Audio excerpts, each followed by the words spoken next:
bit of a recap for last session, which was only a few days ago, or a few moments ago if you're your players. No, your characters. Wait, hold on. Wait, hold on. Yeah, you all began the heist, the breaking and entering into the Jhalavar estate in order to figure out what's going on, maybe talk to Yin slash Nendra, maybe not just talk. When you were kind of crossing into the actual grounds of the villa, some of you who were sneaking failed your stealth check and were met with a kind of feeling in your mind that didn't have to be this way, that there could be another timeline where that didn't happen. And all of you chose to embrace that other timeline, therefore succeeding on your check. What that will mean in days to come, we'll find out. But you managed to make it past the guard and the two dogs that were patrolling, made it into the villa proper. Were met with a mysterious scene of a fully set kind of dinner table or dining table, despite the fact that it seemed wrong and weird and that the food shouldn't have been there. Moving further into the house, you found kind of a for-show study, one might say, where the Lord Wolf Jhalavar kept some of his books that were really boring, according to Xanthi. She had a little scoff at his books, but more importantly, the desk was a mimic, not the chest next to it. You all fought off the mimic, and within the chest you saw that there was 2 potions, a lot of money, not some, a lot of money, and a kind of deck of cards. You identified the potion that didn't look like a common healing potion. Turned out to be a potion of poison resistance, and unfortunately you'll have to wait to see what the kind of deck of cards are. But as you were going to leave the room, the door, which had been broken down from the inside when you had stepped into the room, was suddenly back upright and locked, and you all started to realize there's some funky time shit happening here. And Hayes and I believe it was Teddy together kind of broke the door down, smashing it into those exact pieces you had stepped over. I'm not sure which order of things happened. Either you saw Nendra or first, I think, and then realized that she was also experiencing some weird timelines where either she was seeing into this current time, looking at you all. What time it was for her, you're not sure, but she was very aware of your presence in her villa. Marigold went and got a pitcher of wine and used it to kind of help figure out if there's anything important going on, pulling on that timeline thread that her future self would leave a puddle of wine, and so she did. At the base of the stairs going into the cellar, you all headed down into the cellar, where you found one Agnes alive, doing rough, but alive. Teddy heard some voices of some teenagers, maybe in the past, maybe in the future, but couldn't see them. You all end up telling Agnes that you'll come back for him once you are finished with what you need to do in the villa, and left him with a sword from Hayes and invisible. So he's set. He's probably the safest of anyone in this villa right now. And with that, you all headed back to the main landing, and we're getting ready to head up to the second floor. Anything that I left out from the recap or anything else anyone wants to bring up? What is relevance? There is something. I just recalled. When you were talking with Agnes, you realized that the kind of passing of time in this place is a little weird. And if you so chose, a short rest would only be 5 minutes, and by extrapolation, a long rest an hour. I believe Teddy and Marigold both agreed to the short rest. What that will also mean remains to be seen. Probably fine, probably nothing to worry about. You're not instilling much confidence Well, in me right now. that's on you. I just don't hope know. it's a different thing than choosing to succeed or fail on the checks. I just hope they're different.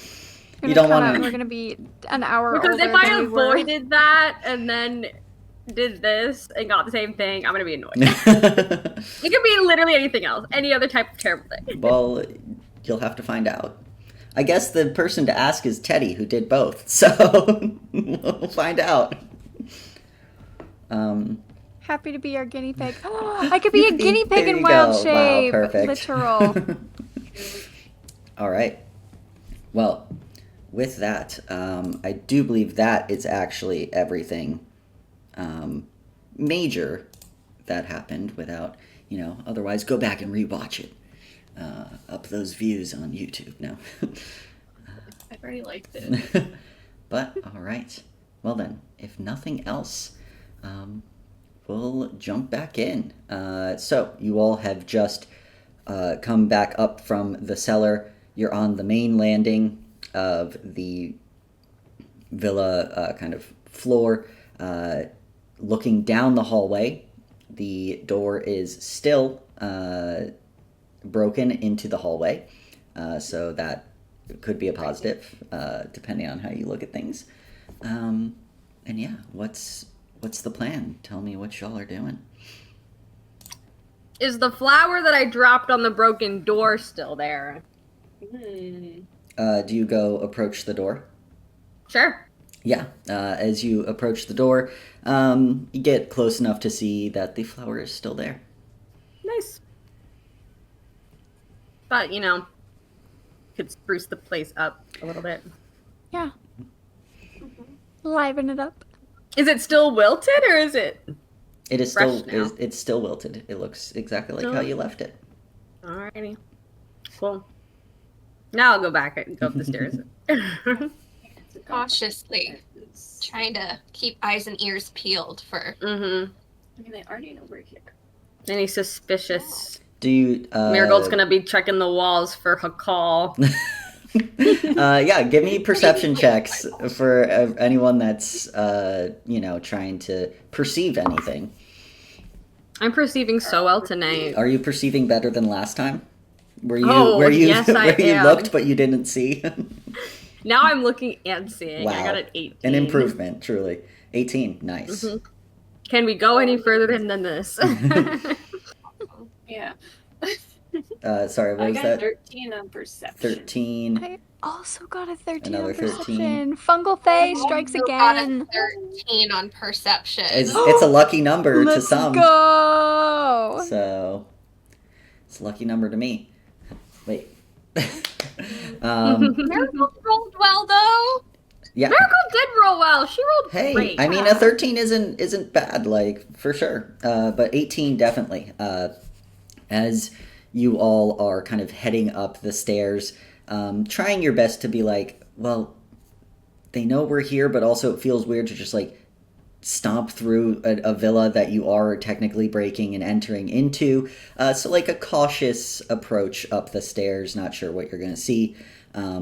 It's kind of a pretty nice, for lack of a better term, like, well-made banister and stairwell up to the second floor. You can tell that there's some dust that's settled, but a few creaks of, old wood.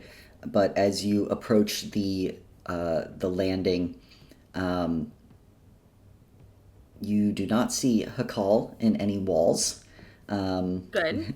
And as you get to kind of this second floor, you realize there's a lot of hallway and a lot of doors leading maybe off to different things. It looks like coming into this main kind of hallway area. A lot of them are closed, but you are met with, at the far end, I'll say Marigold, you could probably see this with your high... it's not that it's hidden, but like you have good dark vision, and it's all the way at the end of the hall. But you can definitely tell that there's kind of some like large relief sculpture at the far end of the hallway. But you'd have to get closer if you want to see what's there. I'll let someone else look at the statue. I'm gonna try my thing again. All right. But instead of using wine this time, I'm gonna be very intentional and drop a big splatter of ink somewhere. All right. So you're doing the same thing as last time, kind of thinking, pulling into future Marigold. Yeah, go ahead and give me a wisdom saving throw. Yeah. And then what's everyone else doing is you come Oh my up god, these it's stairs. another mid-roll! I think I rolled this last time. Yay. Let's go see. A 12. Not 12, I looked at my perception, but I think it's the same. Yeah, it's 12. A 12. Okay, yeah, you come up the stairs and you kind of... The rest of you are starting to like move ahead and do whatever as Marigold stands at the top of the stairs and is like thinking real hard into the future. Thinking about the future. Playing with her hair. Yeah, thinking about the future. You take 6 points of psychic damage as blood starts to kind of stream from your nose and ears again, and you do not see ink anywhere other than the inky blood that is currently dripping from your face. So. Well, I guess nothing's up here. That's it. Everyone go home. But yeah, as Marigold is kind of spacing out, doing that, what's everyone else doing with your group roll of 13 together? You're all seeing exactly the same stuff. How lit is the hallway and like the lighting? Yeah, so it's on the lower end of dimly lit. Again, it's got one of those like ever burning kind of candles, one or two down the hallway, so that are kind of enchanted to never go out. But it's not like people have all like lights on and other things. Definitely looks more on the abandoned side, but you can see. Barely see. You can barely see. You're gonna have to get a little closer to things than say people who have dark vision. Yeah. So I'm just like walking down the hall, got a shield in one hand, hammer on the other. Yeah. There's lots of doors as you're going down. Yeah, kind of like creeping along, like listening to like passing doorways, kind of just like listening in. Mm-hmm. Yeah. As you're kind of taking a couple steps and listening, all the doors are closed down this main hallway. And it's not the only hallway. This is just the main one from the stairs. But you're kind of listening. Again, don't hear anything. Move a little further, listen. Don't hear anything. And as Hayes is doing like a slow approach down the hall, listening every so often, Teddy and Xanthi, what are you all doing? Following its suit? Doing something else? Yeah, so it's just like nothing else really interesting visibly except just like, your doorways, your shut doorways. There's nothing open or anything like that. At least not on this end of the hallway. With kind of like the dim lights, you'd have to get further down the hallway. But so far, like, most of the doors have just been closed as you're moving down the hallway towards that sculpture on the wall at the end. And yeah, much the same, just kind of like listening and just, half expecting like somebody to like pop out of one of these doors like Yeah. in a second. Like a bad Scooby-Doo movie. Just like back and Yeah. forth Yeah, through the hallway. exactly. So I think she's just kind of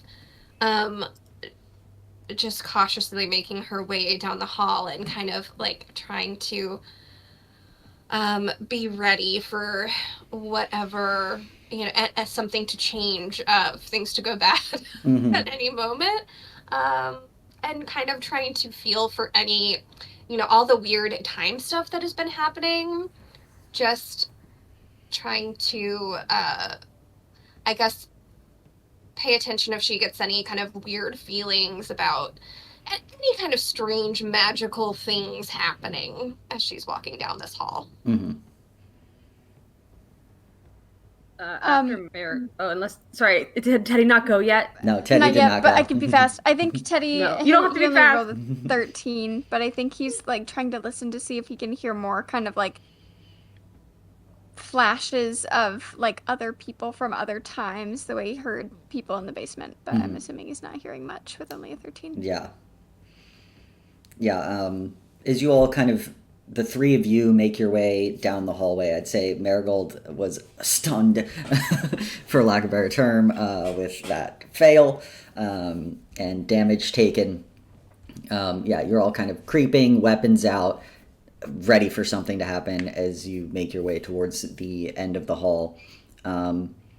You're probably like halfway down the hall by the time, Marigold, you are out of your little stupor of trying to jump timelines. And yeah, as the three of you approach the end of the hall, you can see this large relief sculpture of what looks to be dwarves and dragonborn praising a mountain range. It looks to be like two separate pieces of a sculpture, 5 by 5 each, that covers a good portion of this like wall, set in between two side tables. You see that kind of near the center of the relief looks to be kind of worn. And yeah, I'd say, Marigold, you are now back in this time, and able to join everyone as they approach the end of the hall. You see at the end of the hall there's this kind of relief, and then it opens into kind of two more wider hallways that go, like, it's a T shape, essentially. I think Marigold is gonna... Wait, where did you say was worn? There's two, like, 5 by 5, and at the center of it, it's kind of worn. Oh, Marigold's gonna go that way. This Gotta be a secret door, right? So they're sorry, it's like worn where they meet in the center. Like the floor is worn.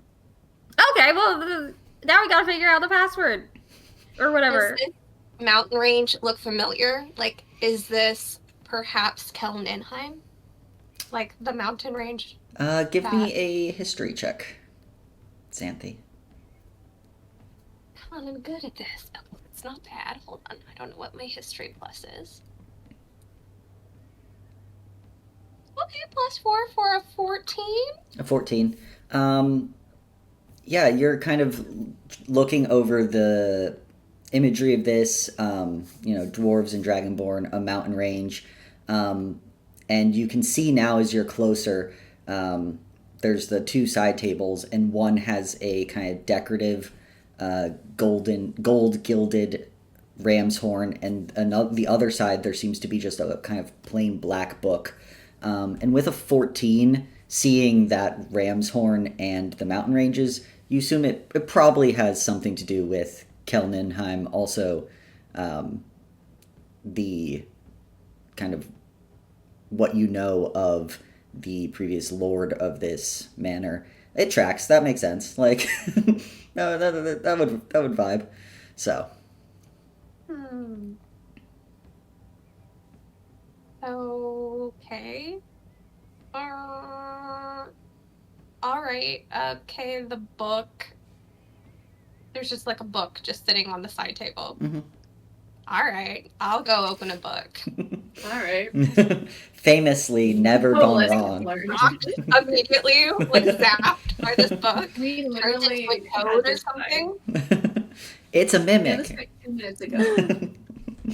Look, every mimic is just going to be a book, and then that's the entire campaign. Just get you guys how many times? You know we Every love to mimic read. is a book. We love books. Yeah. Don't fault us for this. Yeah, as you pick up the book, Xanthi, you can see the cover is written in Dwarvish. Dwarven? Dwarven. It's not a language you know. Language and like Dwarven language. Shakespeare's Dwarven? Yeah, it's the Why Dwarven couldn't it have been language. Laconic? But yeah, you pick up the book and you kind of realize that there is a like it easily opens to obviously like a page that it's been open to a lot. And on the inside of that page, there's just a quote, and this is in Draconic. And you see that it says, "Give praise to the stone, which raised to protect our hearts and home." Okay. Mm. Right. Give praise to the stone, which did you say rises? Which raised to protect our Which hearts and home. raised- I'll put it in the chat. I think your theory is looking good, Sarah. Okay. And I'll say also the kind of decorative gold gilded. Wow, I need to write that better in my notes. Ram's horn. You can see it's kind of set resting on a stand on the other side table. All right. What do you want to bet we need to, like, something is going to happen if we blow that horn. I don't know if it'll be a good thing or a bad thing. Can I look just to see if any of the people, like any of the statues, if they're all look like they're actually facing the right way and actually praising the stone, and see if any of them have like their arms outstretched where a ram's horn could fit? Yeah, go ahead and give me a investigation or perception. I'd say you could do either one, depending on what. Ha! I got a nat 2. Oh no. You're a little distracted. You can feel your vision kind of like coming in and out, like it's a little blurry. You're not sure if that has to do with the fact that you were bleeding from your ears and nose again, which I will say when Marigold joins you 3 again, you see Marigold's bleeding again. Like,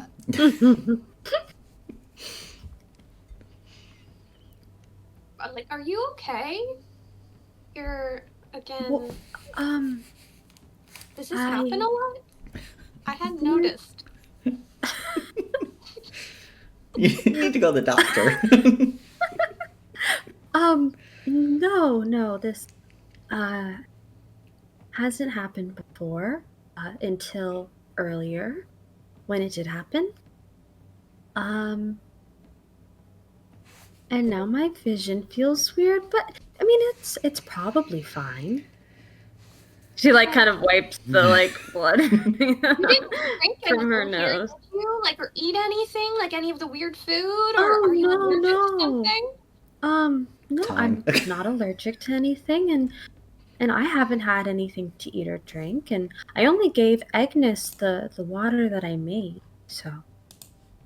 Could I make a medicine check on my buddy Marigold? Yeah, go for it. We'll see if this Come on, string of medicine good boy. medicine checks. Yeah, I'm not even It's your proficient thing. in it. I think I'm just like looking for things really hard. Maybe that's it, you know? A You're, like, 19. A 19. Thinking so hard that you're bleeding. The medicine check continues. Yeah, as Teddy's kind of like, you're looking at Marigold, and yeah, looking real close. POV. And you know, like that trauma to like the head would probably cause like bleeding from your ear and nose, and you felt earlier, Teddy, specifically that kind of pinch and that feeling in the back of your head that like you're altering some time, and you realize that that probably is very strenuous, like mentally. And Marigold, was earlier messing around with that with the pitcher of wine, trying to see like where to go next. But you didn't see her bring the wine with you. So maybe this is a holdover from that. You're not sure.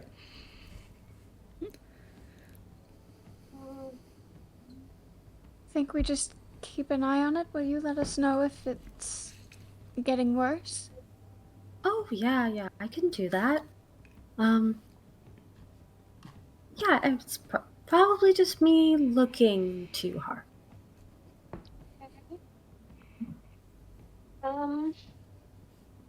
So, give praise to the stone which raised to protect our hearts and home. Well, do we... Points to the horn. Like, do we just... I mean, couldn't we just say, "Good job, Mountain"? I don't want to alert things to our presence, but I suppose they may already know that we're on our way. Well, have you looked at more pages in the book? Maybe there's like something that you're supposed to say, or a song that you have to play that's specific, that's more than just blowing into the horn. I don't want us to make a ton of noise without I'll flip it through being the book to see necessary. if there's anything else that stands out. You're flipping through the book, and you realize that a lot of it is in Dwarvish, and the little bit that is in that was terrifying. Okay. My mouse my mouse just moved down the page, and so I saw the page jump down, and I was like, who's looking at my notes? I was like, shit, are you all seeing my notes? It's Nendra. It's Nendra's just in here moving the fucking notes down. Calls in your computers. Good call. Get out of my computer.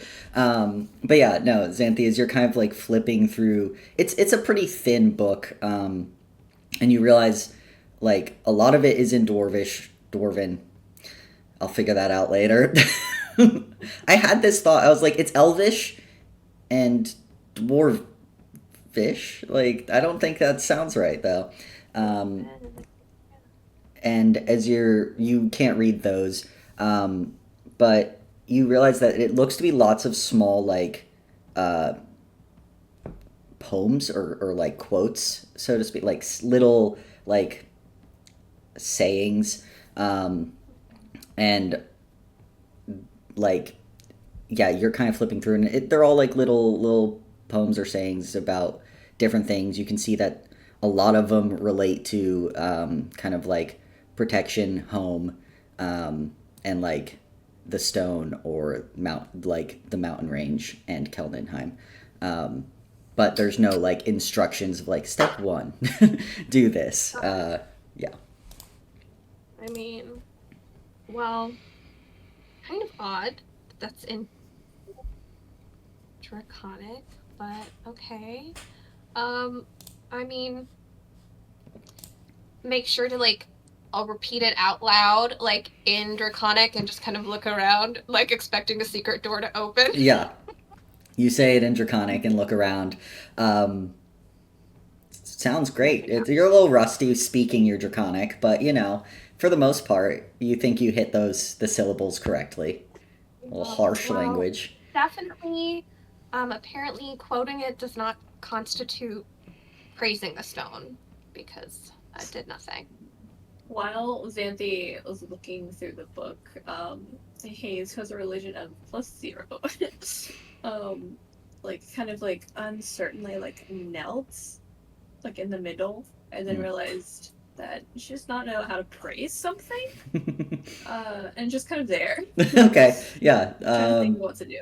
Like, just in case, like, anything actually happens with, like, Xanthi's stuff. Yeah. This was happening in the back. Foreground? Yeah. Perspective. Hayes is Stone. kneeling in front of the Thank stone. you. Yeah. Stone. So you praise things, right? Mm-hmm.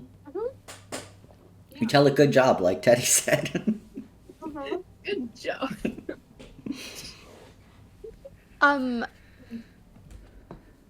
This is just me thinking out loud. It seems like we kind of just need to, you know, a little bit. So I'm wondering if we want to have everyone else like ready and like on guard in case something happens right away, and kind of like, I know we're not an initiative. I'm so like they're gonna jump out and get us at any minute, you know. The call's gonna so come I'm wondering through if we that wanna, stone. Like, get prepared. I don't know, ready in action or whatever. I don't know.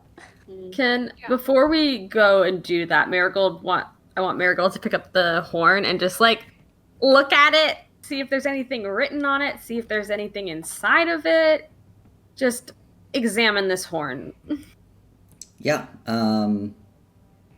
You pick up the horn and see that, kind of looking at it, it looks to be a pretty nice kind of decorative horn. It has that like gold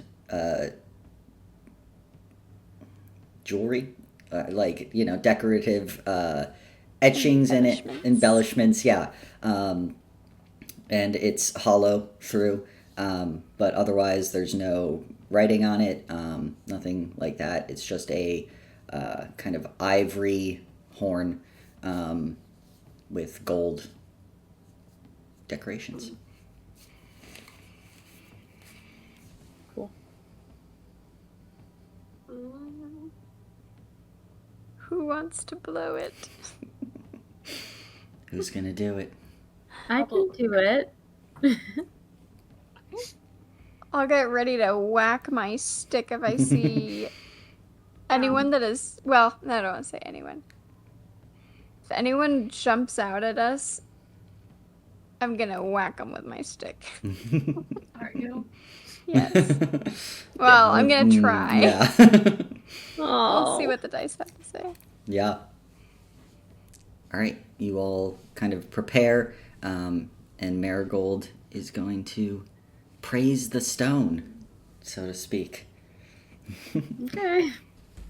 Watch nothing happens. It was a decoy. Probably. Yeah, probably. It just makes the sound that's like, "Hey, they're over here." Oh my god. Come and get us! Yeah. But no, yeah, you all kind of stand back. I'm assuming, Hayes, you get up from kneeling in front of it.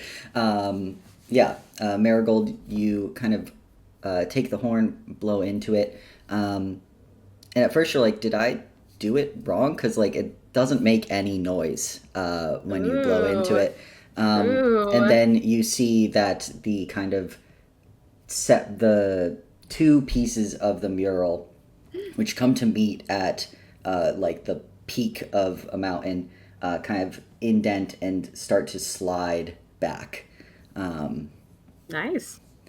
And kind of as you see, there's on the other side of this a kind of small room, just a kind of simple table, and sitting on top of it there is a pretty nice like decorative chest, but you see that the lid is actually open, and there are a few like scraps of loose paper, but it's evident that whatever was in this room is no longer here. Someone has removed whatever was in that chest. Do you think that Yin got here first? You know, when they first got the house? Can Marigold's little octopus now go and get those scraps of paper just in case this is also a mimic? Hey, look at that. You learned. You're like, any scraps of paper? Suspicious. Suspicious. Yeah. Suspicious. The chest, not suspicious. If the papers weren't there, you know... You would have fucking it'd touched be that free chest. for all. Yeah, literally, whenever you're like, oh, there's a desk with that, and I'm like, don't say it. And you didn't say book, you said chest. I was like, okay, it's fine. But yeah, you can send your little octopus squid over and pick up the scraps of paper, which, as they bring it back to you, you can see, first of all, didn't get eaten by a mimic. They are real scraps of paper, but they are very old. You can see like the yellowing of the parchment and how frail it is. Whatever was in here was very old pieces of paper. Ooh. Old secrets. Can we read? Is there anything of consequence on the papers we have? You cannot read it, as I do not believe you know Dwarven. I really should... Hold on, I'm doing it right now, considering how... Okay. Dwarvish or Dwarven language. Why did none of us take this language? It's the same. Now I need to it's go either see one. if You could use Crusher both. took it, because we're gonna go see him anyway. Dwarven, you would say the Dwarven language or Dwarven ruins. Or Dwarvish is the Koryn language knows spoken. Cool, great. Whatever people want to say. But yeah. Unfortunately, none of you speak that, but you can tell whatever is on it is also really faded. You imagine you would really need someone who's like good in their Dwarven language to read it as well. But you can say that you have, I don't want to call them scraps, but fragments of a paper with Dwarvish on it. We could ask right here. Oh, yeah. Marigold's gonna give the scraps of paper to, or the octopus is gonna give them to Xanthi. She will pull out like a journal and keep them nicely tucked in there where they will be safe. And she handles them very carefully. You didn't know so you'd be that- doing restoration in D&D. I know. She was like, these are so old. They're precious. But yeah. Let's keep them safe. Looking around the rest of the kind of tiny space,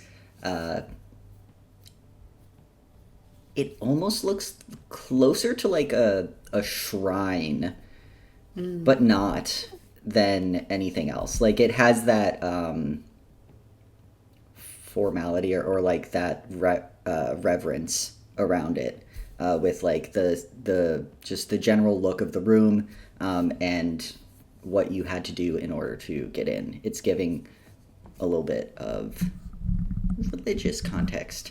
Xanthi, I'd say, probably picks that up. Does there look to be any sort of thing that would indicate a deity or any kind of like a domain or like any indication of who or what this might be a shrine to? As you're kind of looking around, don't see anything in regards to like any specific symbols of deities. The only thing that you did see, which was in the writing, the stone was capitalized, giving significance to that. But otherwise, nothing that you would know of is. Yeah, that's everything in this little indent. Well, onward, I guess. You said that this is kind of like we came down this hallway and then it came to a T, and right now we're like here on the top beyond the T, so we can go. Either way, yeah. Okay. Could I make a perception check? I'm trying to listen for anything either, well, preferably in this time, but also I love that you now have to specify what time you're looking for. Yeah. I'm looking for something in the current day and age. Yeah. Go ahead and give me that perception check. It's only a 9. A 9. Get all my bad rolls out of the way. You kind of look down both hallways, listening and looking for anything. And I don't, whether good or bad, you hear nothing from either direction. But yeah. I was gonna have Marigold also peek down both of the hallways just to see if any room or anything looks more visited or like someone could be there right now. Like Yeah, go for maybe it. the floor is more worn or something. Okay, that was better. You said perception, right? Mhm. That's 15 perception. 15. Nice. Yeah, you look, and to kind of, I guess, the left, if you were back facing the relief, you can see at the far end of the hallway, like, it obviously turns again, and you can see a little bit of light that is, like, brighter than anything else that has been just a standard candle in the hallway. And so there's a possibility of perhaps someone has been that direction more. But again, it's kind of like you're gonna have to go down and turn. It's wherever the light is coming from is out of the direct eyesight. At the end of the left hall, there's a light. I guess it turns, and there's a light farther down if we want to investigate that. Yeah, it seems as good a plan as any. Yeah. Did you put the item back on the stand, Marigold, or are you taking it with you? The horn. She puts it back. Yeah. Puts it back. Yeah, so as you put the horn back, the doors kind of, the relief comes back together, kind of sealing that room. And you all slowly start to make your way down that hallway. Again, more doors, kind of the runner in the center, a very traditional, like, deep gold that has some black, like, geometric patterns in it. The ones that, if you think of dwarven patterns in your head as nerds, those kind of patterns, lots of, like Art Deco. squares, yeah, Art Deco vibes. Definitely continuing the kind of heritage and feeling of Kelmenheim. And as you kind of slowly approach the end, or till you turn the hallway, you can see that at the kind of end of the hallway where this light is pouring out of, kind of two large double doors with stained glass windows set within. That's where this light is shining through, and you can see, based on kind of the shadows moving on the floor, that there is movement in that room behind the door.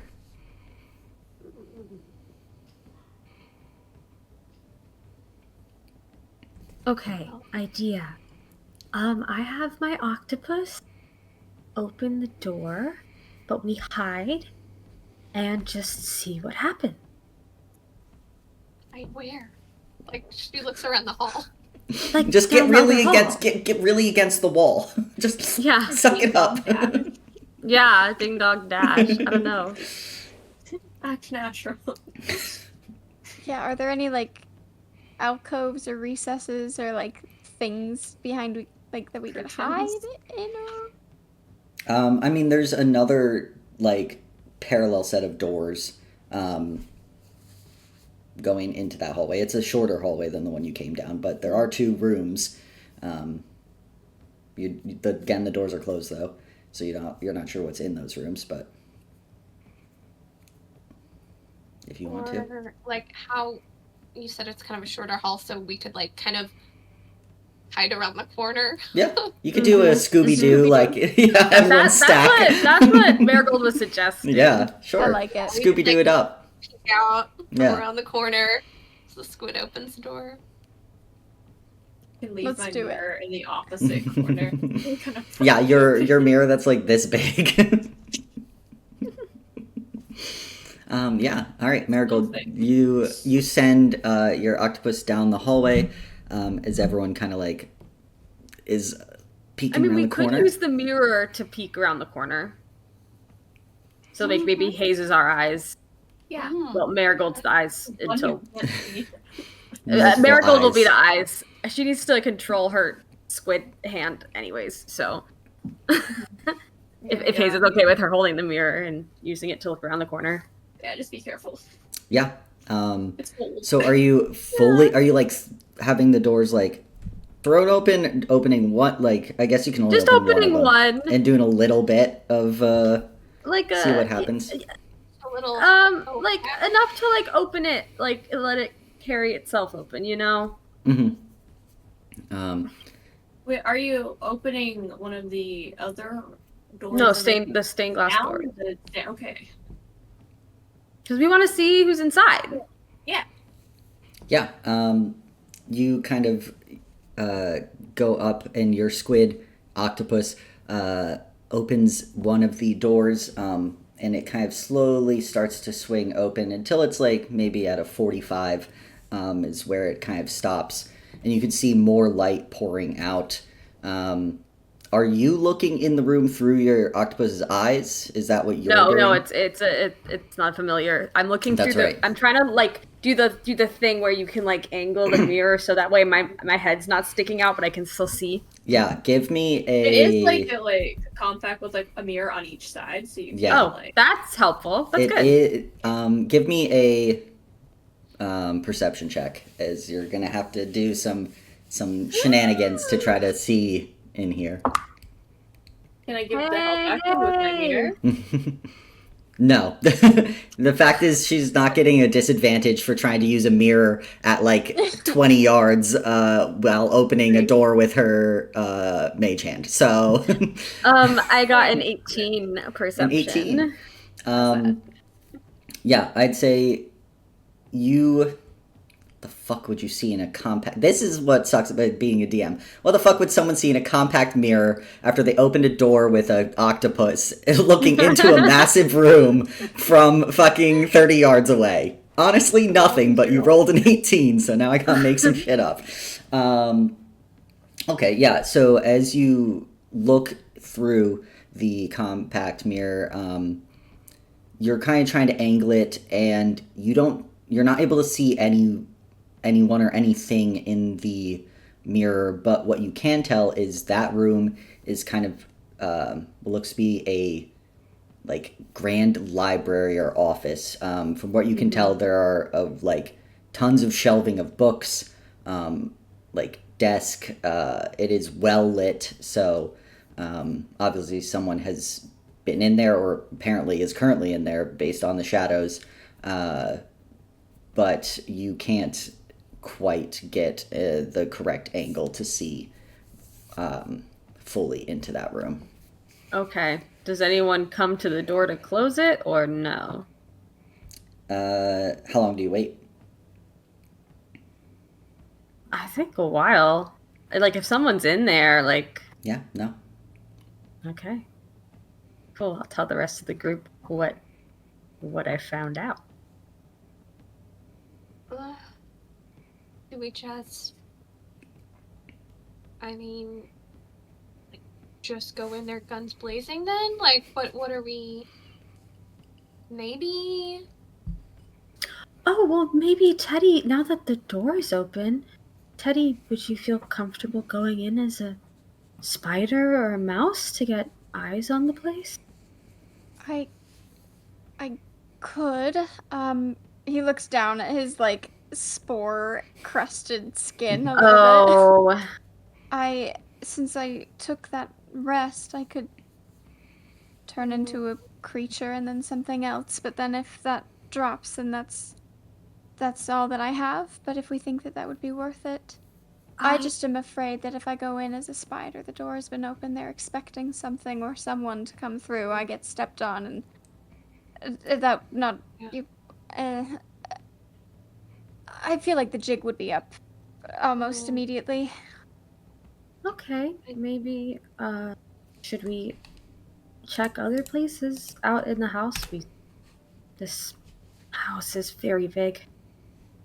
I think if we saw movement, they're probably just waiting for us. Then Do let's we just go. face it then? Are there like air vents or anything? It's not an office building. Oh, the I office have- buildings have air Yes, vents. in That's the why I fantasy forgot. world, only office buildings have air vents. I have an idea. I have an idea. I can do I could do a minor illusion of some kind. And like see what happens. I think that'd be cool. Mm-hmm. See what they do. Yeah, so I could do like a voice.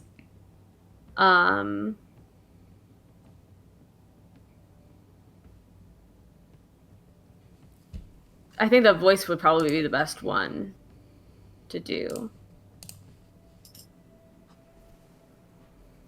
The music change help. I hate that. You changed the music and then smiled like that?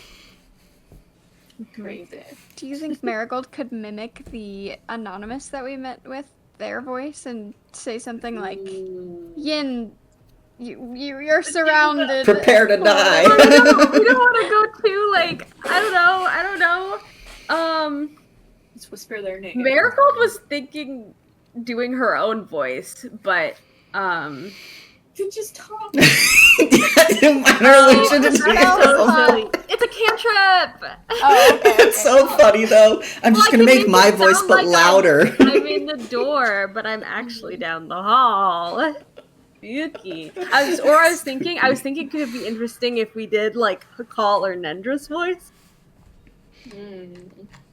Okay, if only we knew what's his name sounded like. I think Marigold does. Marigold does know what Hakal's voice sounds like. No, the husband. Oh, a Uh, man. He's, He sounds like a Agnes' man. voice, like he I don't escaped. want to bring any more like possible fire onto him, you know. Yeah, that's fair. So I kind of am thinking like Hakal's voice, because then if Hakal is in the room, then he'll be like, what? And then if Nendra's in the room, then yeah. I like it. What should we say as Hakal? Let's whisper Yin's name or call out Yin's name. Just go for a classic. My lady, I believe they're intruders or something. No, Lady. Dinner's ready, sweetie. Time to Wait, that feast. could be so funny. Miracle rings her dinner bell. You could also do that.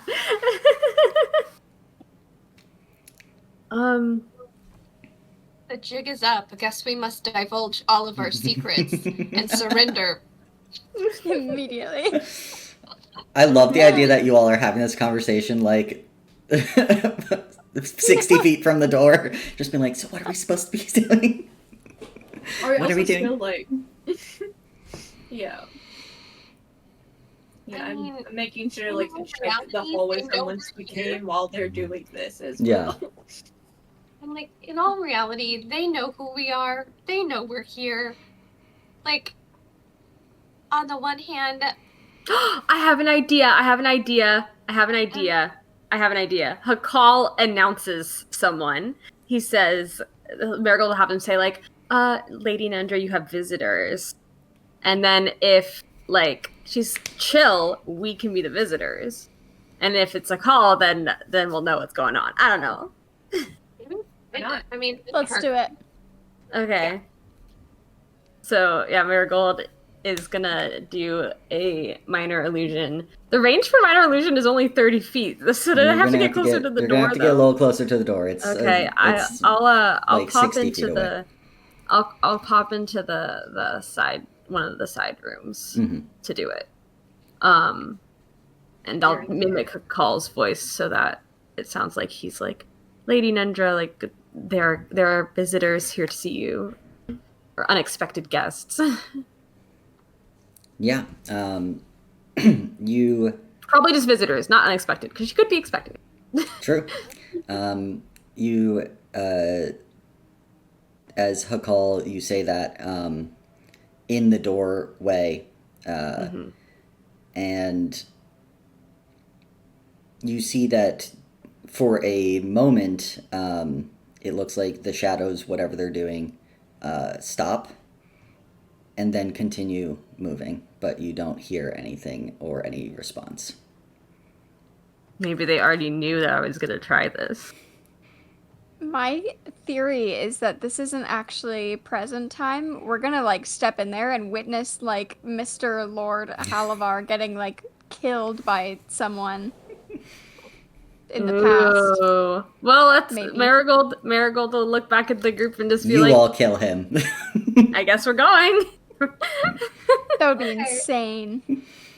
All She'll right. wait for everyone else to join her before just going into the library. Yeah.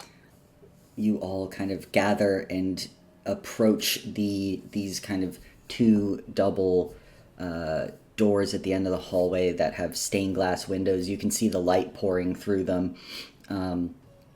And as you kind of push open the door further, you all now see what Marigold had seen in the kind of compact mirror, this grand library, deep red hardwood floors with accents of gold and black, bookcases that wrap around the walls, and in the center of the room is a massive ornate table. You see books, scrolls, papers, all strewn about the table and pulled off the shelves, as obviously someone was looking for something or researching something.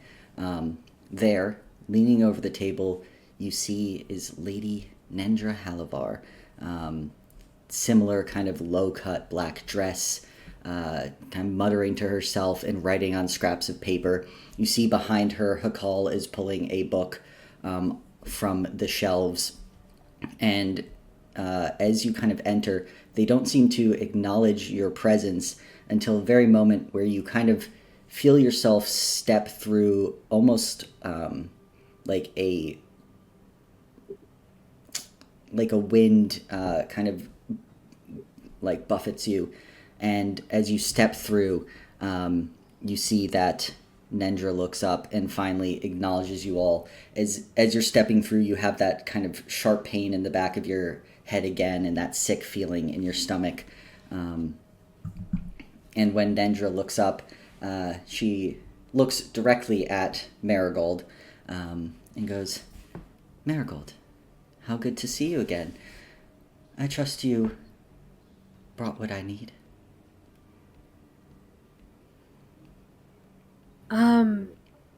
I don't know what you need. The memory stick from the Planar Observatory. No, I don't have that because you never asked me for it, so. Ah. You see she kind of squints her eyes for a second and goes, well, the information that's on your tablet will do fine.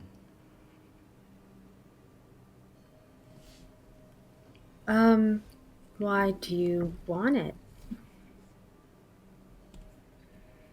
Give me a persuasion check to see how much she's gonna chat with you.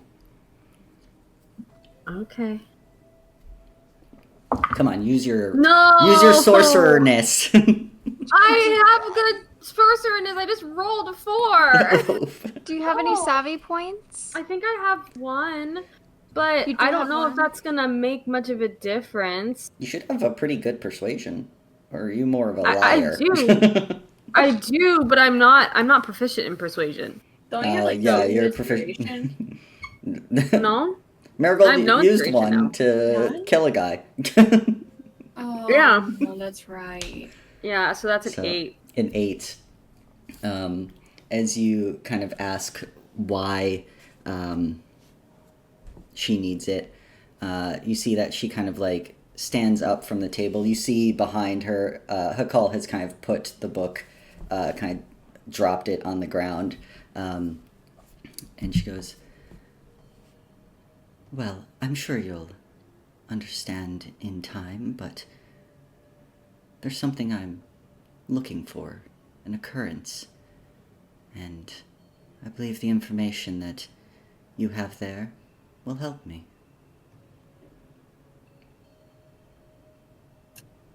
Why did you send people to kill us to get the memory stick? If you'd asked, then maybe we would have given it to you. I mean, I'm asking now. And you see she holds out her hand. Well, we would be more inclined to work with you on this if you didn't try to kill us. I knew it wouldn't succeed. How do you know that?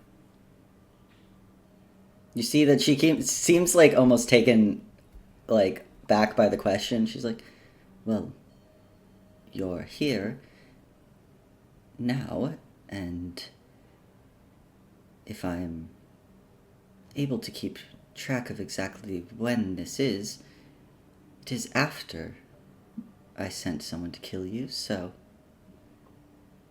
But did you know that before? Of course. But so how? How were you able to know that it would happen before it happened?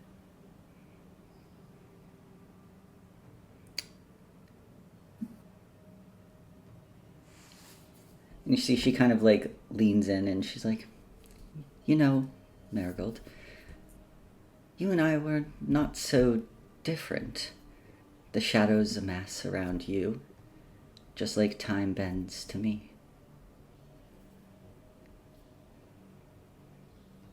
Did something happen to you too? Is that what you want the information on the tablet for?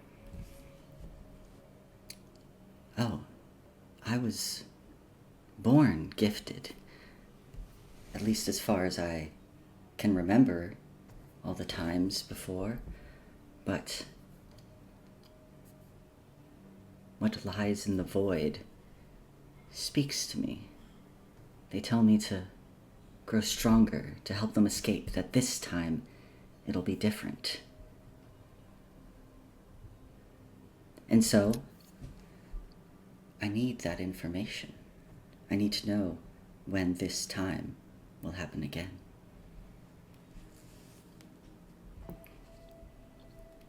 Xanthi has the tablet, right? Yeah, I'm Yeah, I doing would say- absolutely That's what she nothing was to gonna draw attention to myself. Xanthi's just standing there like, nope, I don't have shit. Okay. Oh, sorry. Yeah. You finish your thing. I was gonna maybe have Marigold sleight of hand to get the tablet out of Xanthi's bag with the octopus mage hand. You can try against my perception. That's fair. I know I can. Yeah. As that's happening, go ahead and give me that roll, Marigold, with sleight of hand. What's Teddy and I Hayes do- doing? I do want to look. Oh gosh, I don't want this to give me away, but like, I'd rather ask than get caught trying to steal it. Ask Xanthi. Learning. Learning.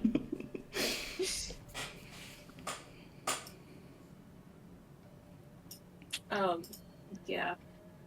He says a very firm grip on the handle of the hammer. Yeah. Probably says something like, the tablet doesn't even work in here anyway. Yeah. How big is the tablet? It's like the size of like a phone, or is It's it like like slightly a bigger.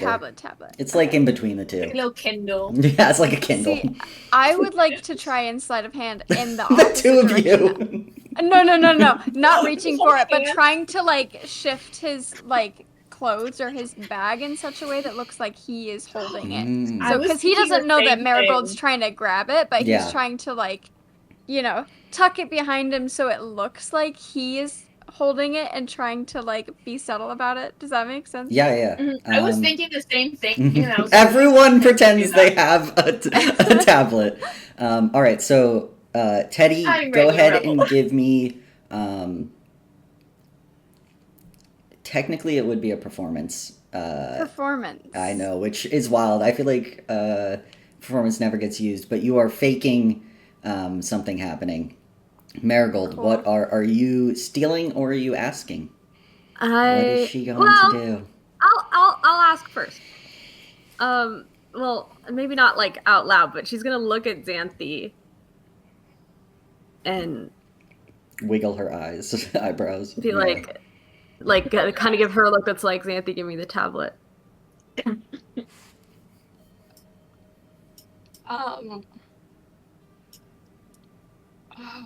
I think Stanthy looks at Marigold, reads her face, but she has honestly no clue what Marigold would do at this point.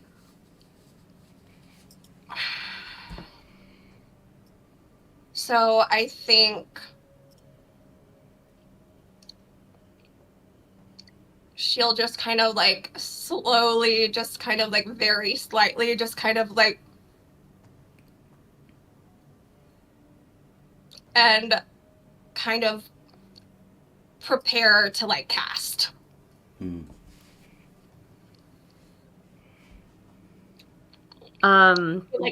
She looks to Marigold and she like looks at like this person and it's like,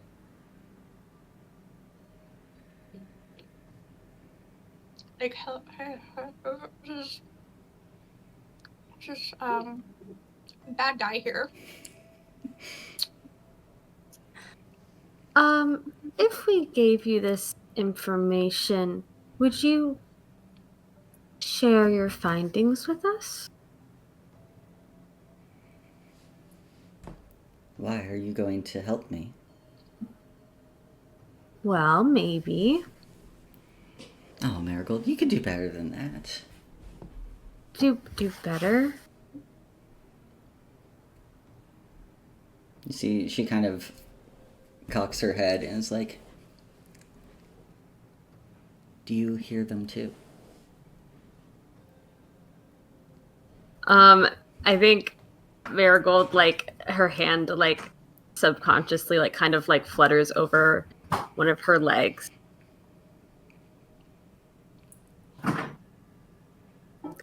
I think we might have a common interest. I'm sure we could help each other.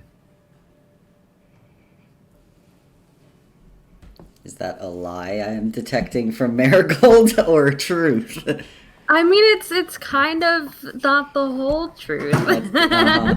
Well, she's a little deceptive individual, right? You have proficiency in deception. I don't. What did you get proficiency in then? Intimidation. Wrong one. Because she's scary, but maybe I should change it. Maybe she's not scary. Maybe she's a liar. I'm a liar. Yeah, go give me that she's deception not a liar. check. She's a half truther. Mm-hmm. While she's making that roll, I No! got a 14 on my performance This check. guy just so you know. hates me. I wish I had inspiration.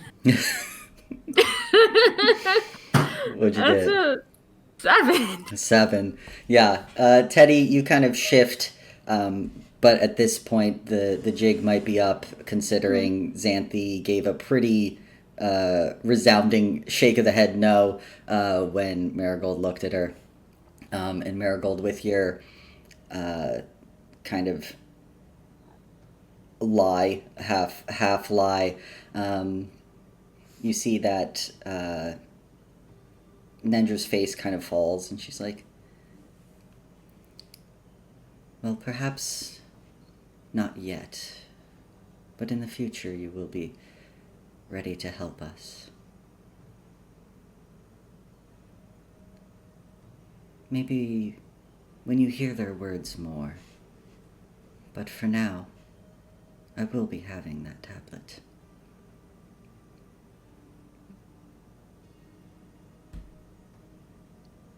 Not unless you tell us what you find on it. That was good. You see, she kind of looks back at Hakal and then looks back at you all and is like, well, really, I don't think you're in much of a place to bargain, considering this is my domain. And with that, I'm going to need initiative as she kind of steps back and assumes a casting position. I'm so stressed out. Oh gosh. I'm Hey, so I was trying to say, but I was tragically muted. That as like things were building up, Hayes had one hand, of course, like on the hammer, the other one like in like side pocket pouch on the mirror, readying a channel divinity. Okay. Yeah, in case she made any moves, and she's made a move. All right. Let's see. We'll take this here. All right. Roll your initiative. That was almost a nat 20. Right. Screams. There will be a conversation had after this combat. My goodness. All right. Where do I need to rearrange I'm feeling my really good screen. about that theory that I posted about Yit. As you should. All right. If you all want to open or refresh, you can put your tokens where you think they are around this table. That's just where I put them. Get a call on here.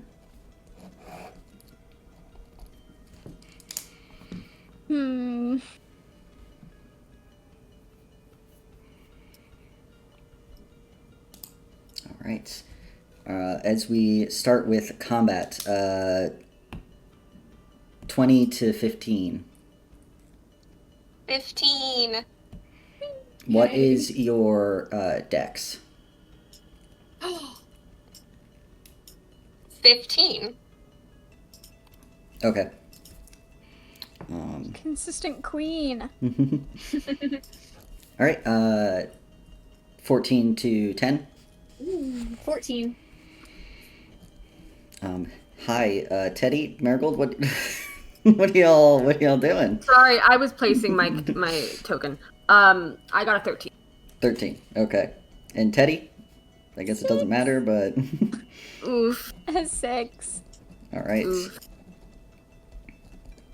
Oh, dang. I forgot to say with that rating, the channel divinity, it like has a hand on the mirror in pocket, getting close to everyone. So that they're the same. All right. I Just not great, will but, give me one moment. I need to just review everything as we get ready to start this fight. This tragic fight against boss fight. boss fight. BBEG? Mm-hmm. All Not right. quiet. As talking devolves, you see Hakal kind of moves into a position to fight Nendra as well. You see Nendra goes, I have been blessed by what lies in the void. I have seen my future and your past, and I will not die here. And she is going to go ahead and cast... No one's attacked, so that is going to be... you see she kind of like... almost like rips the air apart as she hurls like whatever kind of force at you all. You can see the blood dripping from her fingers as she does so. She's going to make one attack at Teddy, one at Hayes, and one at Xanthi. Is this like a soul knife situation? This is my own thing I came up with. I was thinking it was like a modified, like Eldritch Blast almost. Almost, The way yeah. that there's like 3 of them, but I don't know. It Oh, I'm is- so intrigued and scared. Yeah, so that first one, we're going to go Teddy. That is going to be a... The fuck is that? Hey, what color is her blood? Red. Dang. And it Like, is... is it black? That's going to be a 17 to hit Teddy. Yeah, that's gonna hit because I don't think he has his shield on right now. Okay, that is 6 points of psychic damage. Next one, Haze. Interesting. That is a 25. It doesn't matter. If it starts with 20, yeah. 25. Hit. Another 6 Yeah. points of psychic damage. And then Xanthi, that is a 19. Yeah, so that makes sense. Another 6 points of psychic damage. Marigold, you see that all kind of 3 of these streak past, hitting Teddy, Haze, and Xanthi. That is the action. That is going to be her action. You see kind of Nendra turns, is going to move 5, 10, 15. Yeah, get out of here. And with that, it is Hakal's turn. You see that Hakal kind of goes and pulls from nowhere basically 2 golden daggers that are like emanating just gold light, and he's going to chuck one at both of them at Teddy. Oh, me? As he Even. moves Boy on over boy here. crime. And yeah, so with that, let's see, he's gonna throw these daggers. It's okay because I have my silly little You're fungal friends. 21, Well. 21 to hit for the first one, Yeah, and I'll hit. 15 for the second.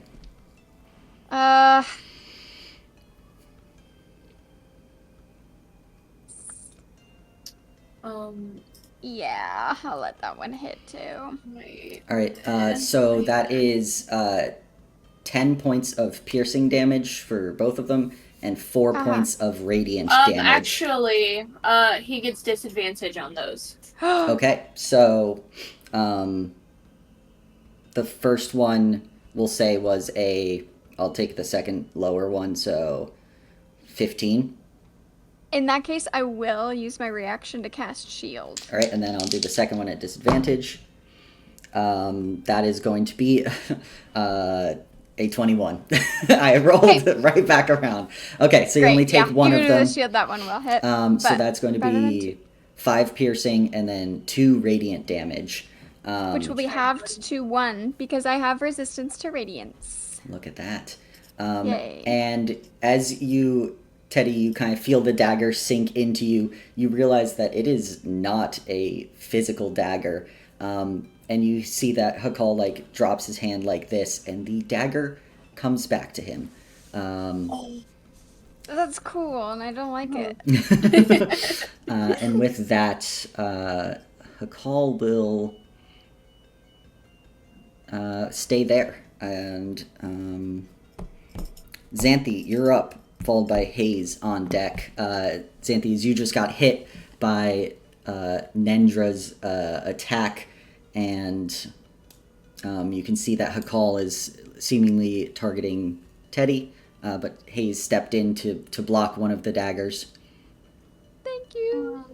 You're welcome. So I will cast Spiritual Weapon for my bonus action, and it's going to come. Actually, you know what? So it doesn't. Yeah, actually, right here. That way, if a call moves, it'll. Oh wait, no. Does it get opportunity attacks? No. It does not. It is Okay, not so it a doesn't creature. matter. Okay. Yeah, we can still hit around. Yeah, I'll put it right there. Right there. Next to Nindra. And I will have it go ahead and attack Nindra. And that is, what is its deal? It is going to be a spell attack. Okay, so okay, that's good. That is a 20. A 20 hits. Okay, so 1d8 plus your spellcasting modifier. Where are you? Right there. Also really good. 7 plus 4. So 11. 11 points of damage. Yeah, your kind of swirling orb starts, like, crashes into Nendra. You see she kind of, like, takes the scrape, takes the damage. Anything else? Xanthi, are you moving? Yeah. That was only my bonus action. That was your bonus So- action. Oh. I am going to Toll the Dead now that she's damaged. All right. And that would be, I believe, is a wisdom saving throw. That's my best. Yeah, that's going to be a 23 to save. Oh. Well, then no. She takes no damage. Okay. No tolling for you. Mm-hmm. Okay. That is... I guess that is it. Any movement? Would you like to... That you're fighting in, like, your favored terrain. Too bad you're not a ranger. You're in a Oh my library. There's books everywhere. Favorite brain bonus, something like that. Because of familiarity with that Yeah. area. I've never seen so many books in my life. You know, I was like, do not just it's a good thing that Marigold already told us that it was a massive library. You got it out of so I your didn't system. lose around being enamored by Yeah. so many shelves of books. Mhm.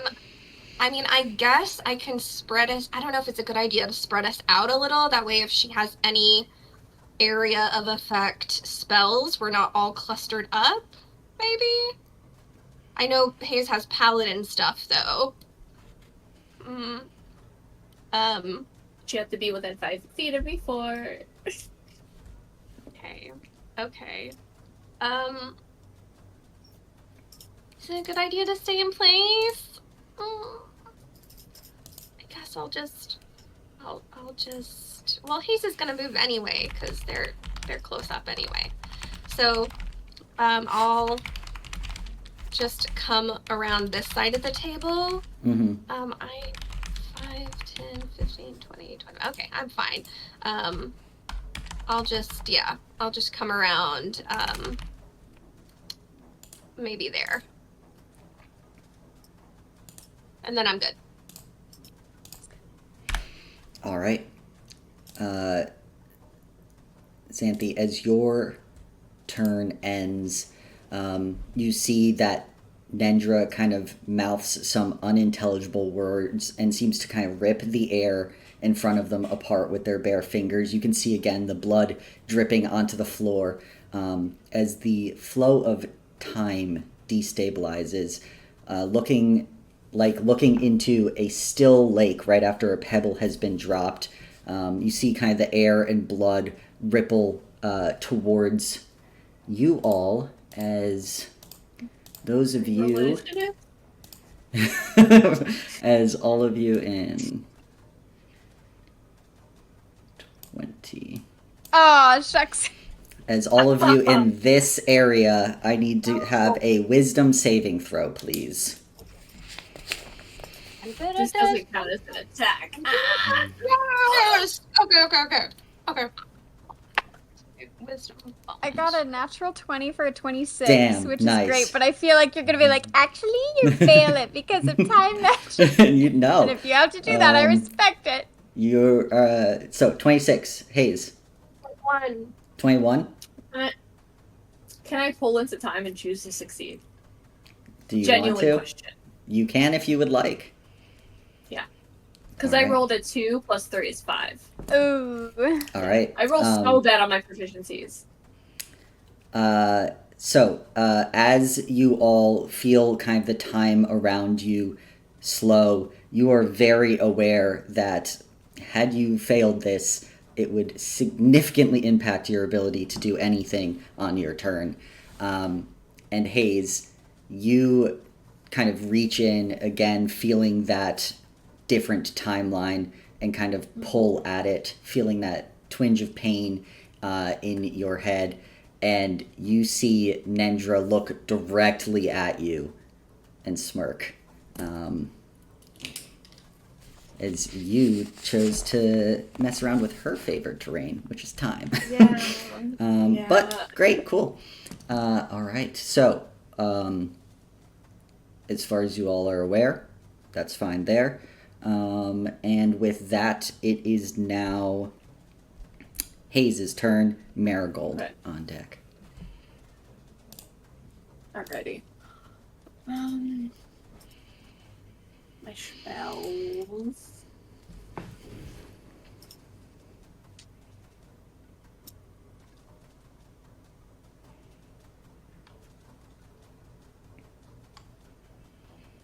My bonus actions first.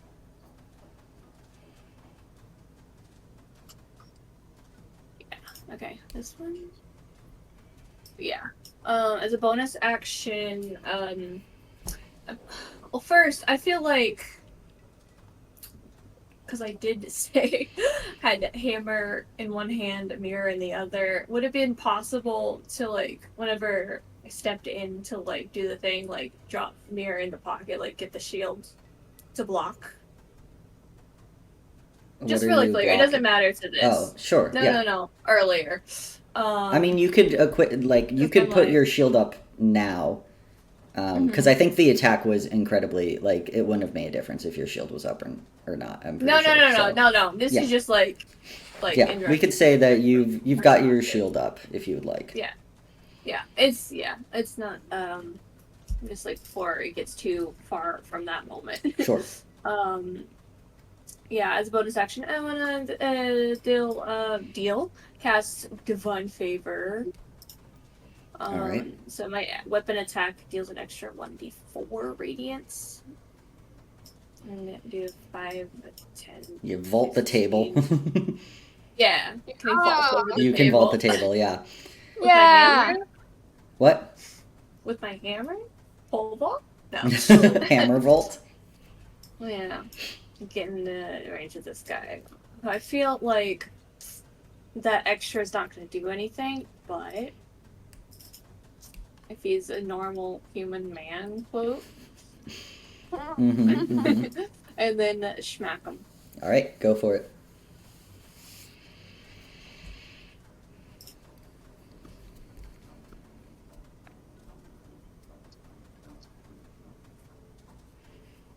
The nat one to hit him.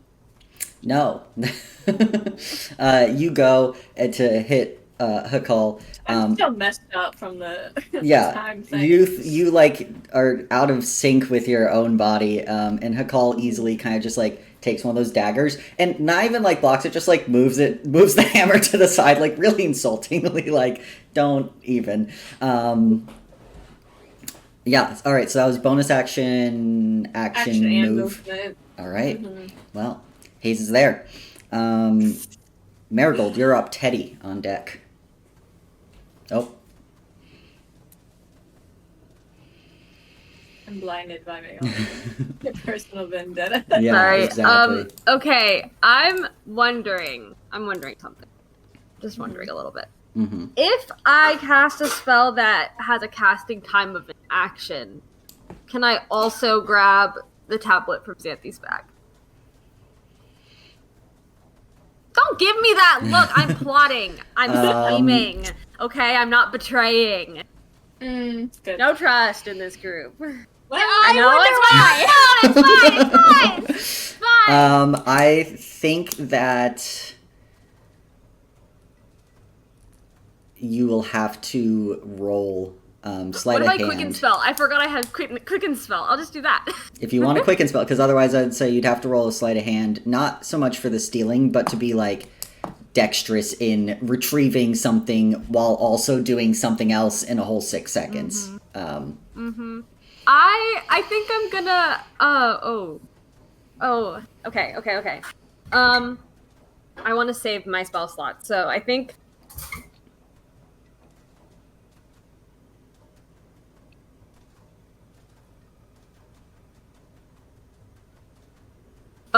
sorry, for a question first. If I go into that time area, am I going to be affected by what's in there? I'm not going to go in there then. That is a good idea. Would you like to be affected by the time stuff? No! No, that sounds awful. That does not sound fun. I think Marigold is going to turn invisible. Sorry, Agnes.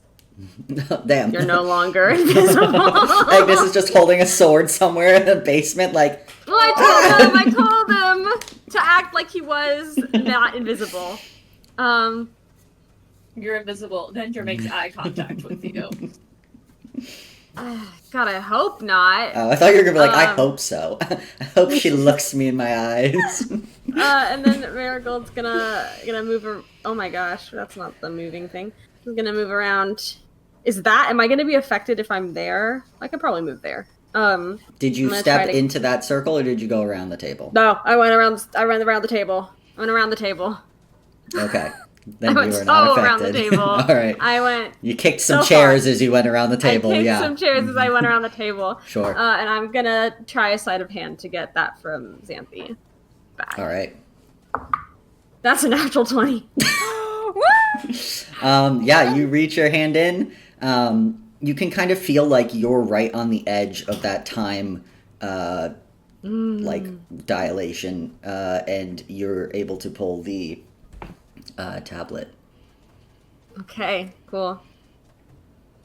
All right. Anything else, Marigold? No, that uses up all of my movement, so I think I'm gonna stay put for now. And the tablet is also invisible with me.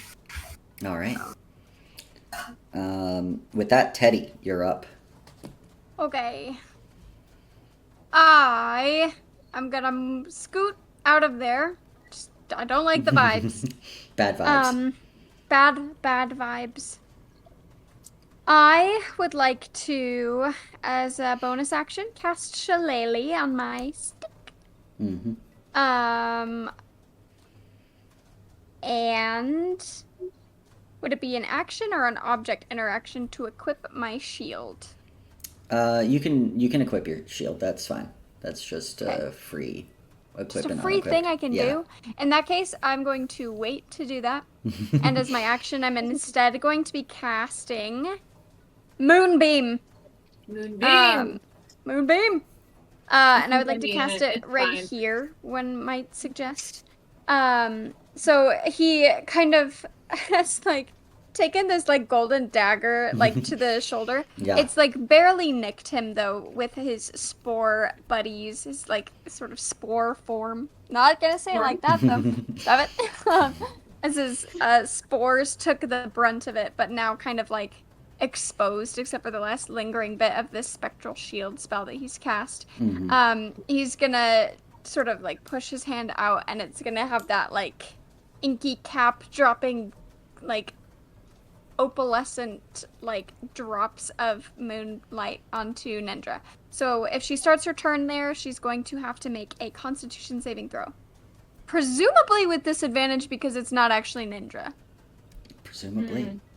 One would Alright. one would assume. And then for movement, I'm gonna have him go. I already moved 5, 10, 15. Out the 20. door. No, I just don't want Hakal to throw things at me. Well, you're his favorite right now. Well, I don't want to be. It freaks me out. 25. All right. Sneak up behind him. Is that your turn, Teddy? Yes, that's everything for me. All right. Top of the round. Nendra starts her turn. She's going to make the save at disadvantage.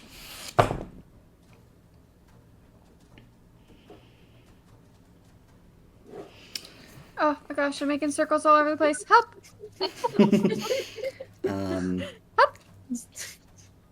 Yep. Those little rice grains. There we go. Teddy, earlier in the night, you chose to succeed on a failure and push that to the future. Well, this is Nendra's domain. And she is choosing to take her failure and make it a success using the laws of equality. and crossing out 1 of what you have done earlier. Even still, with a success, she will be taking half damage. So she's going to take 11 points, half down to 5 radiant damage. Nice. Sounds good. Yeah.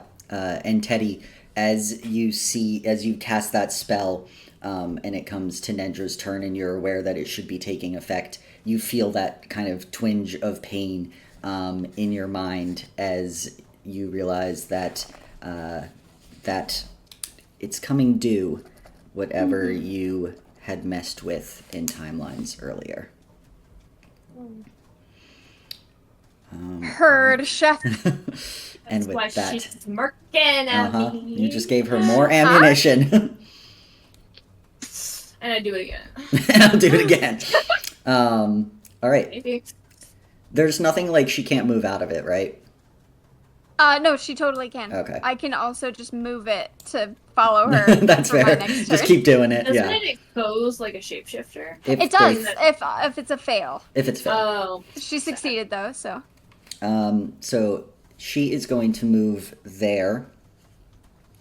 And kind of God, Teddy, you're behind my mic. That's how far you moved. I was like, where did you go? Hiding. Yeah, she's gonna move there, and Oh, that's rough. Oh no! Oh, that's rough. Oh. she's body. going to kind of turn and smirk at Hayes, her favorite thing to do, and just look past Hayes and be like, Hakal, handle it. And she's going to cast 2 of these Sorcerer's Bursts at Xanthi and 1 at Teddy. She can see me. Oh fuck! You're not invisible. You're just she can see you. I was like, you're not invisible. She moved. She can see me from there? What do you mean? Is this not a bookshelf? No, sorry, that's it's a a rug. rug. That's a thought that rug. was a bookshelf. Sorry. What No, those are rugs. They're runners. The bookshelves are along. Corner. The bookshelves are along. That's why I was I'm like, just where are you gonna go and going? move him. He's just gonna be here. That's why I was like, where are you going, Teddy? thought this was like a hidden, like, little side thing. No, the bookshelves So are the ones that funny. have books coming out of You're them. not a mouse right now. I see it Hey, now. boy. You know that, like, picture of the hamster that's Yeah. like, in a corner? Okay, so I said Dear. 2 Yeah, 2 okay. at Xanthi, 1 at Teddy, or is that what I stated before? Yeah. All right, these are going to be the 2 to Xanthi. That is a 22 and a 21 to hit. Yeah. All right. So with that is going to be 12 points of psychic damage, Xanthi, as you again kind of feel that basically your body being pulled apart when hit with these bursts of magic, as it is unravel. Like atoms are unraveling from the inside. You said 12, right? 12, yes. And then Teddy, you take, it's a 19 to hit. Yeah. Is your shield still up? No, you. No, because had I a full got to turn. my turn. Mm-hmm. So that is 6 points of psychic damage, Teddy, as you Heard. feel like that burst, and you're like, that feels bad. It feels tingling, and that feels it. It doesn't hurt. It's unsettling. It's like you can tell radiation is pulling destroying your atoms. He takes on the condition heebie-jeebie. Yeah. All right. Heard. Nendra has done her attacks.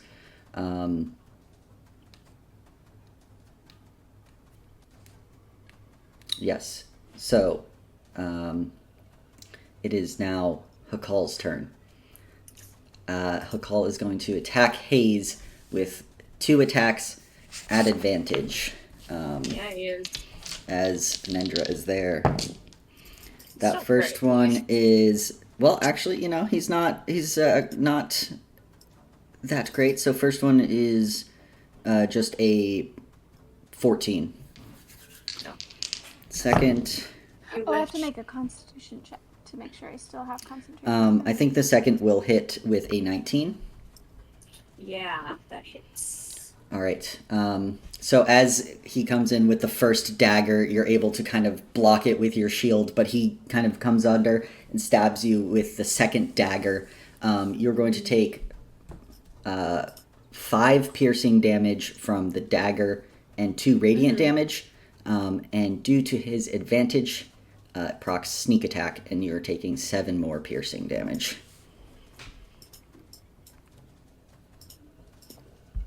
Do you guys want to see a magic trick? Yeah.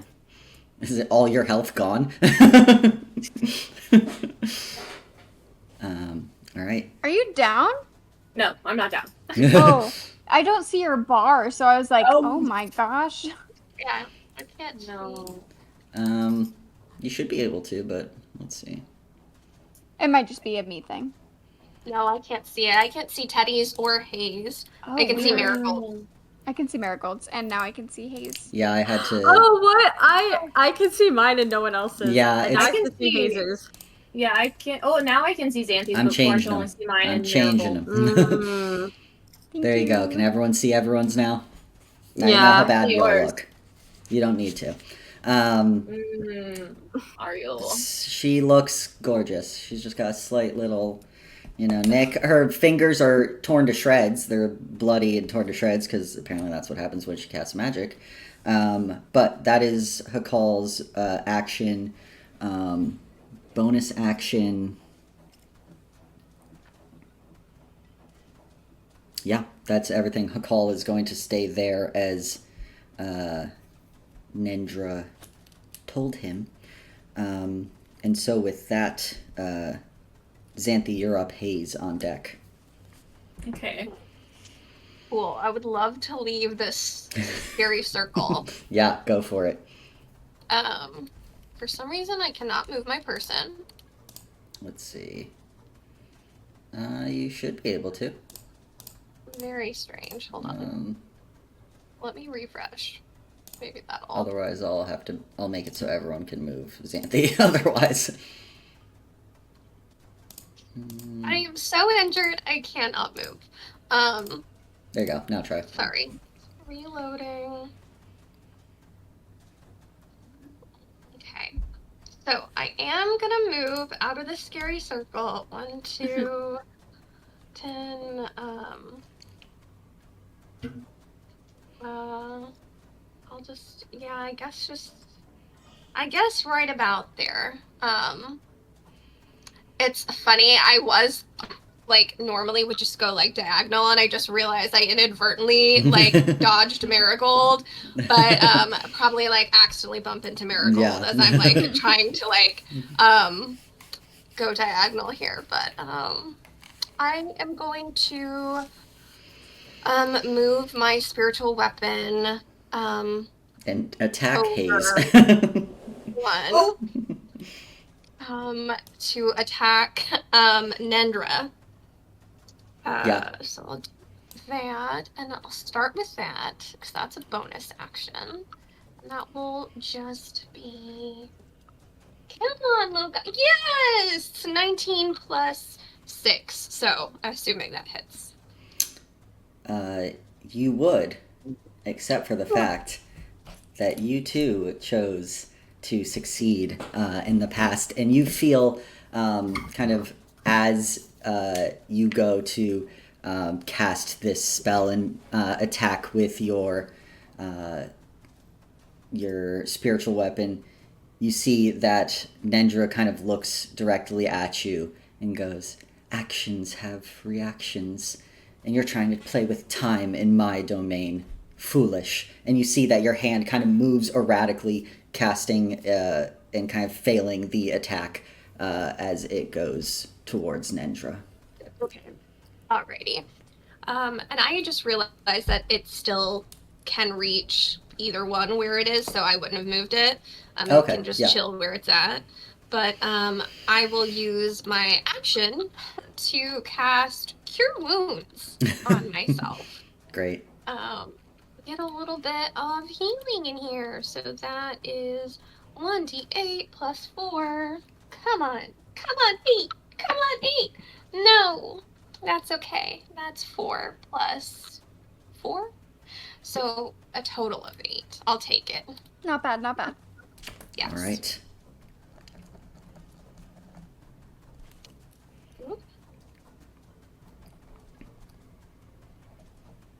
And then that is it. All right. Then Hayes, you're up. Marigold on deck. Can I first use a bonus action to take my healing potion? Yes. Cool. I need you to roll me a d20. What? 9? Okay. You go reach into your bag and pull out a healing potion and swig it. But it's the seemingly healing potion that you grabbed from the chest. That was not a healing potion. And as you swig down... You drank a mimic! No. As you kind of take a sip of this healing potion, tastes like drinking poison, like acid. You feel yourself start to cough as it kind of like burns your throat and you're coughing up blood. I need you to give me a Constitution saving throw, Hayes. Oh my goodness. Was it like indiscernible from the actual real life healing potion that I had?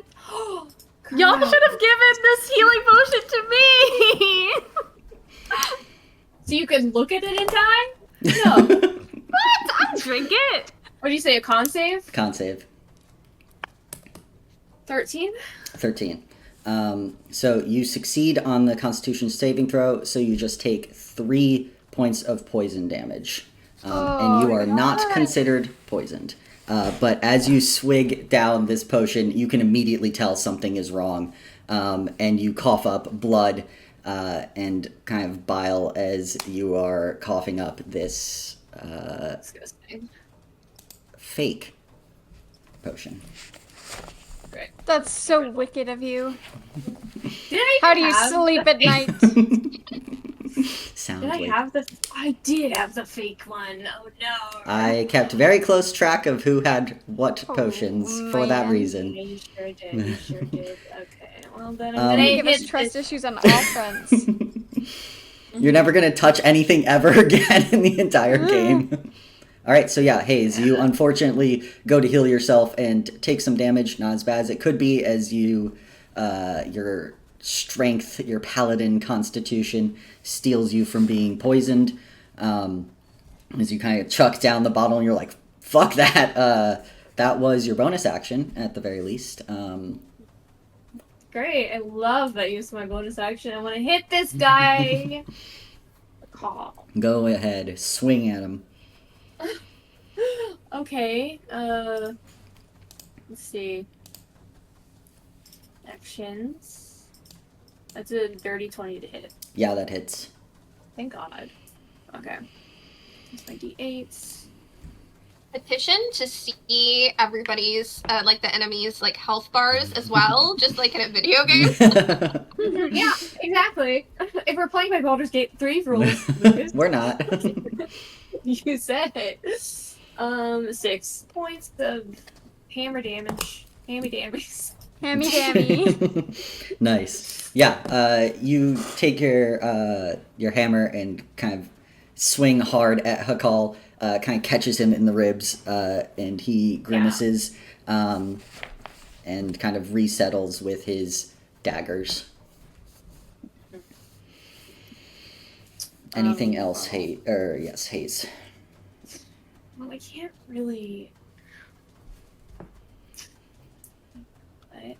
No, I can't really move, because the only thing I can really do is do, like, whoop, like that. But, like, what's that? That's gonna get me out of flanking is what that's gonna do. So I'm gonna do that. Yeah, there you go. Yeah. At least until one of them moves, but yes. Well, It gives you know. something. All right, Marigold, you are up. You are invisible. Teddy on deck. What are you doing? Visible.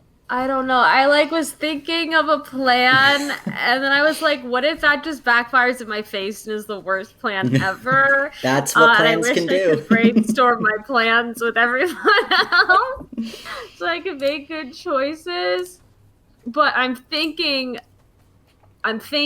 about destroying the tablet.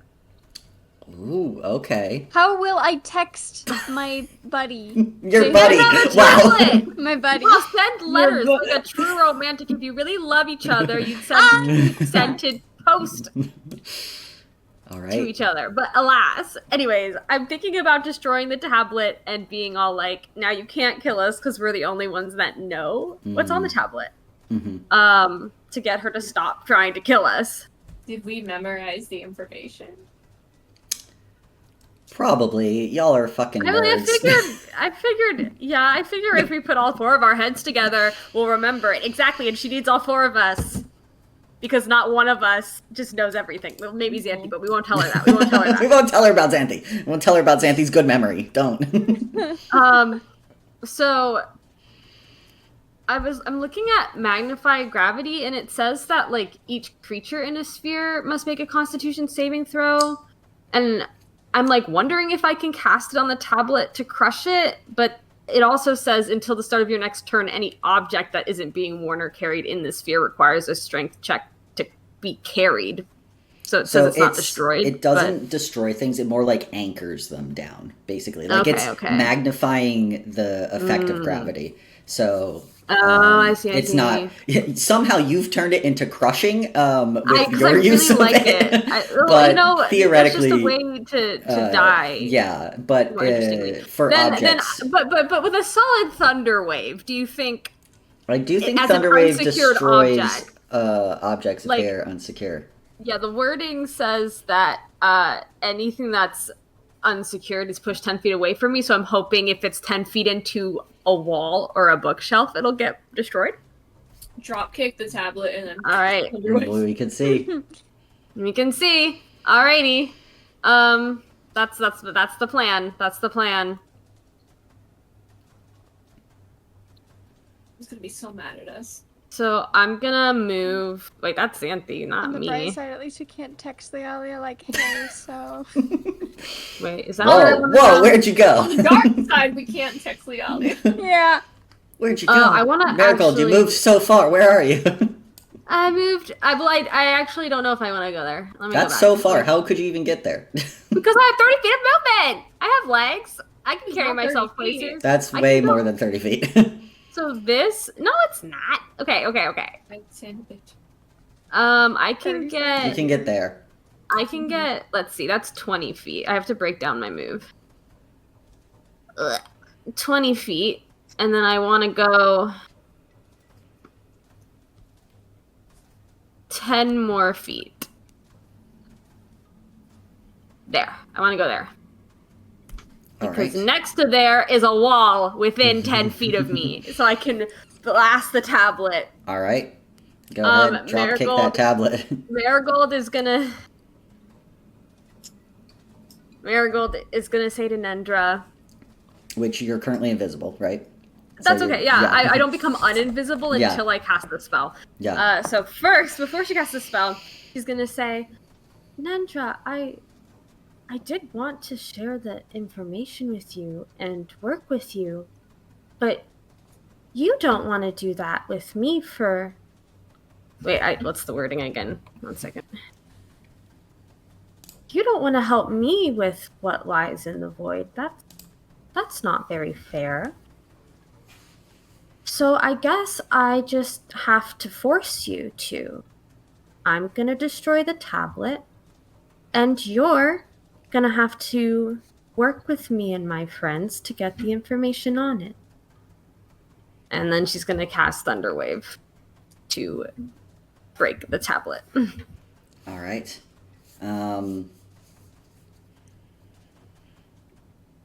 Well, actually, I do want to see her reaction first. I do want to see her action before I cast it. She definitely turns towards your voice, and she is, let's see, going to see how much she is willing to determine if you're bluffing or not.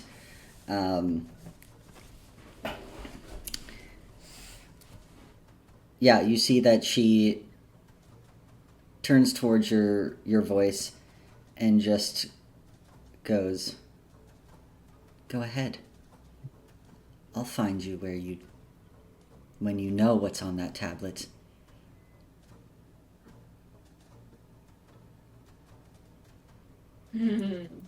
Sorry, what did she say again? I didn't catch She it. said, "Go ahead. Like, I'll find you when you know what's on that tablet. The past, the Okay. future, it's all the same to me." Well, that's fine. What Marigold cares about is her stopping killing her friend. All right, go ahead. So Marigold's gonna destroy it. Yeah, I'd say you drop the tablet, cast Thunder Wave. You see it kind of. The rest of you hear Marigold say this, or like, when the fuck did Marigold get the tablet? Look over to Marigold dropping the tablet as like she becomes visible, and a Thunder Wave just absolutely destroys the kind of like items over the.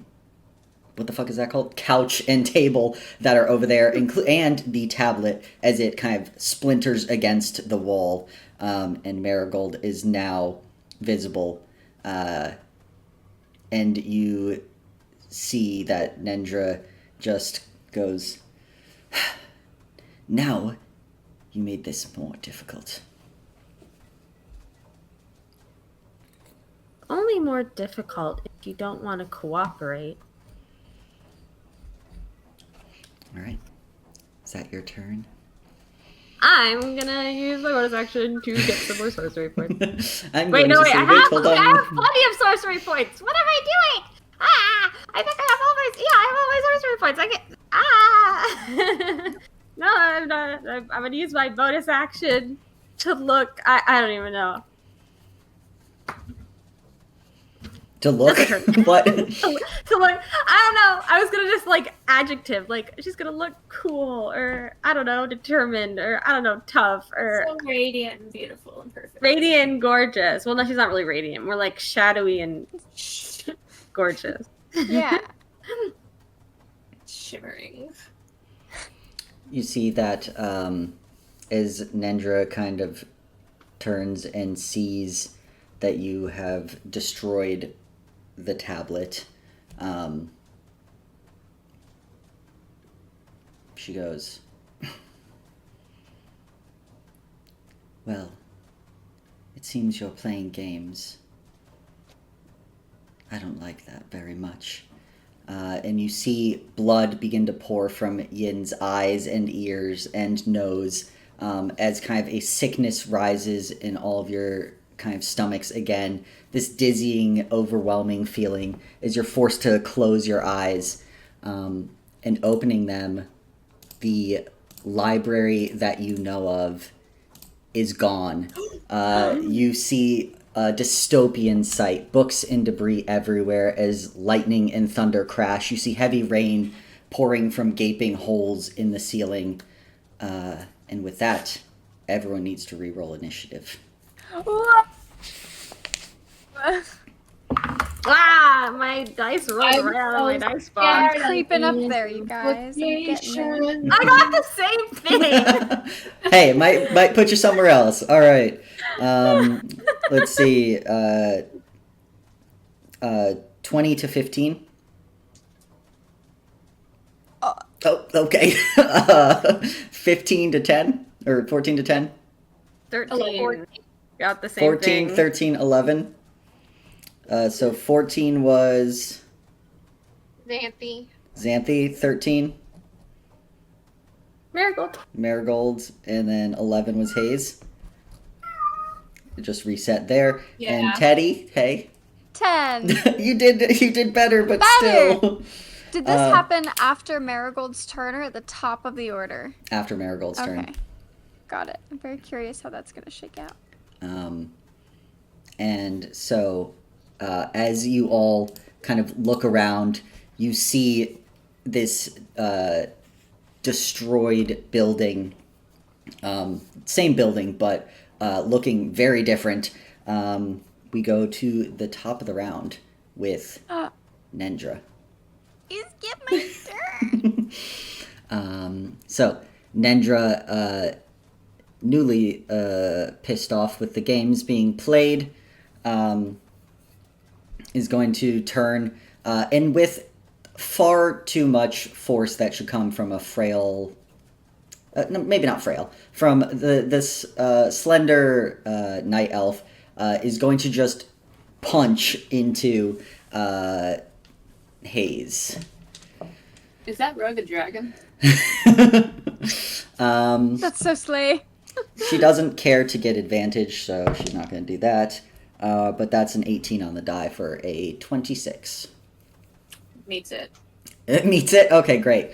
Yeah, so with that, Hayes, you are like disoriented. You just open your eyes coming into what is this dilapidated library now, and you just catch, like, looking over as you get absolutely decked in the face by Lady Nendra, and it feels like someone, like, there's so much force and time behind that punch. You take 8 points of bludgeoning damage from that single punch. And with that, Nendra is going to move 5, 10, 15 to Xanthi. I have 7 points left. As Hayes goes down, Xanthi, she's going to make 2 attacks against you. 2 attacks? Oh my gosh. The first one's going to miss. The second one is 21 to hit. Yeah. That is 8 points of damage as well. As you see Hayes go down from what is a insane punch, and you take a pretty nasty hit as well. But that is... I am changelings now. You are. As I do. As I knew you it. do. I knew it too. I told y'all. That is Nendra's turn. Hakal is up. He's going to... Did they just... Oh, did they just happen to get top of initiative, or is that on purpose? Both times. So, Nendra has a plus 11 to initiative. Holy moly! Something about time and, things like that. Hakal had a 15 the first round. You all just rolled really bad. He's just got a bit more dex. But no, as the time shifting, they got to go wherever they wanted in initiative, and it was top 2 round. So basically very little changed because just Marigold and Hayes flip-flopped in this, which actually might be good considering Hayes is going to be making death saves soon. But no, Hakal is going to walk towards Teddy. 5, 10, 15. Don't do that. 20. You see him kind of stalk towards you with his 2 daggers. He's going to make 2 dagger attacks. Wow. No. A 1, not 1, and a 13. A 13 is... I didn't say that I put the shield up, so... Oh, damn. I thought you had your shield up. Well, I was like, oh, I'll wait to do that, and then I never said that I did, so that 13 it was will implied, hit. though. Well, I mean, if you want to be super nice, overly nice, I'll let you have my a shield. up. This is a rough fight. It is. Thank you. I appreciate it. Yeah, so the 2 of you face off. You have your shield as Hakal is trying to go for you, but neither one lands. With that, Slay. Xanthi, you're up. Marigold on deck. Okay.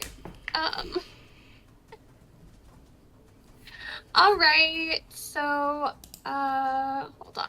Do I have to? I can't remember what I can do from a distance and what I have to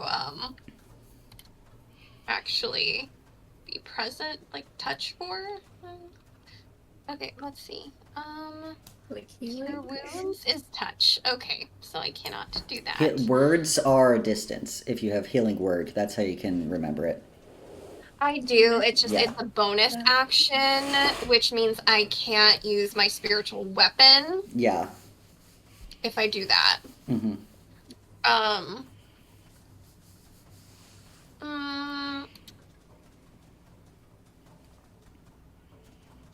Okay, I will. Oh no, that's also touch. Okay, never mind. Yeah. Okay. Sure, I will do.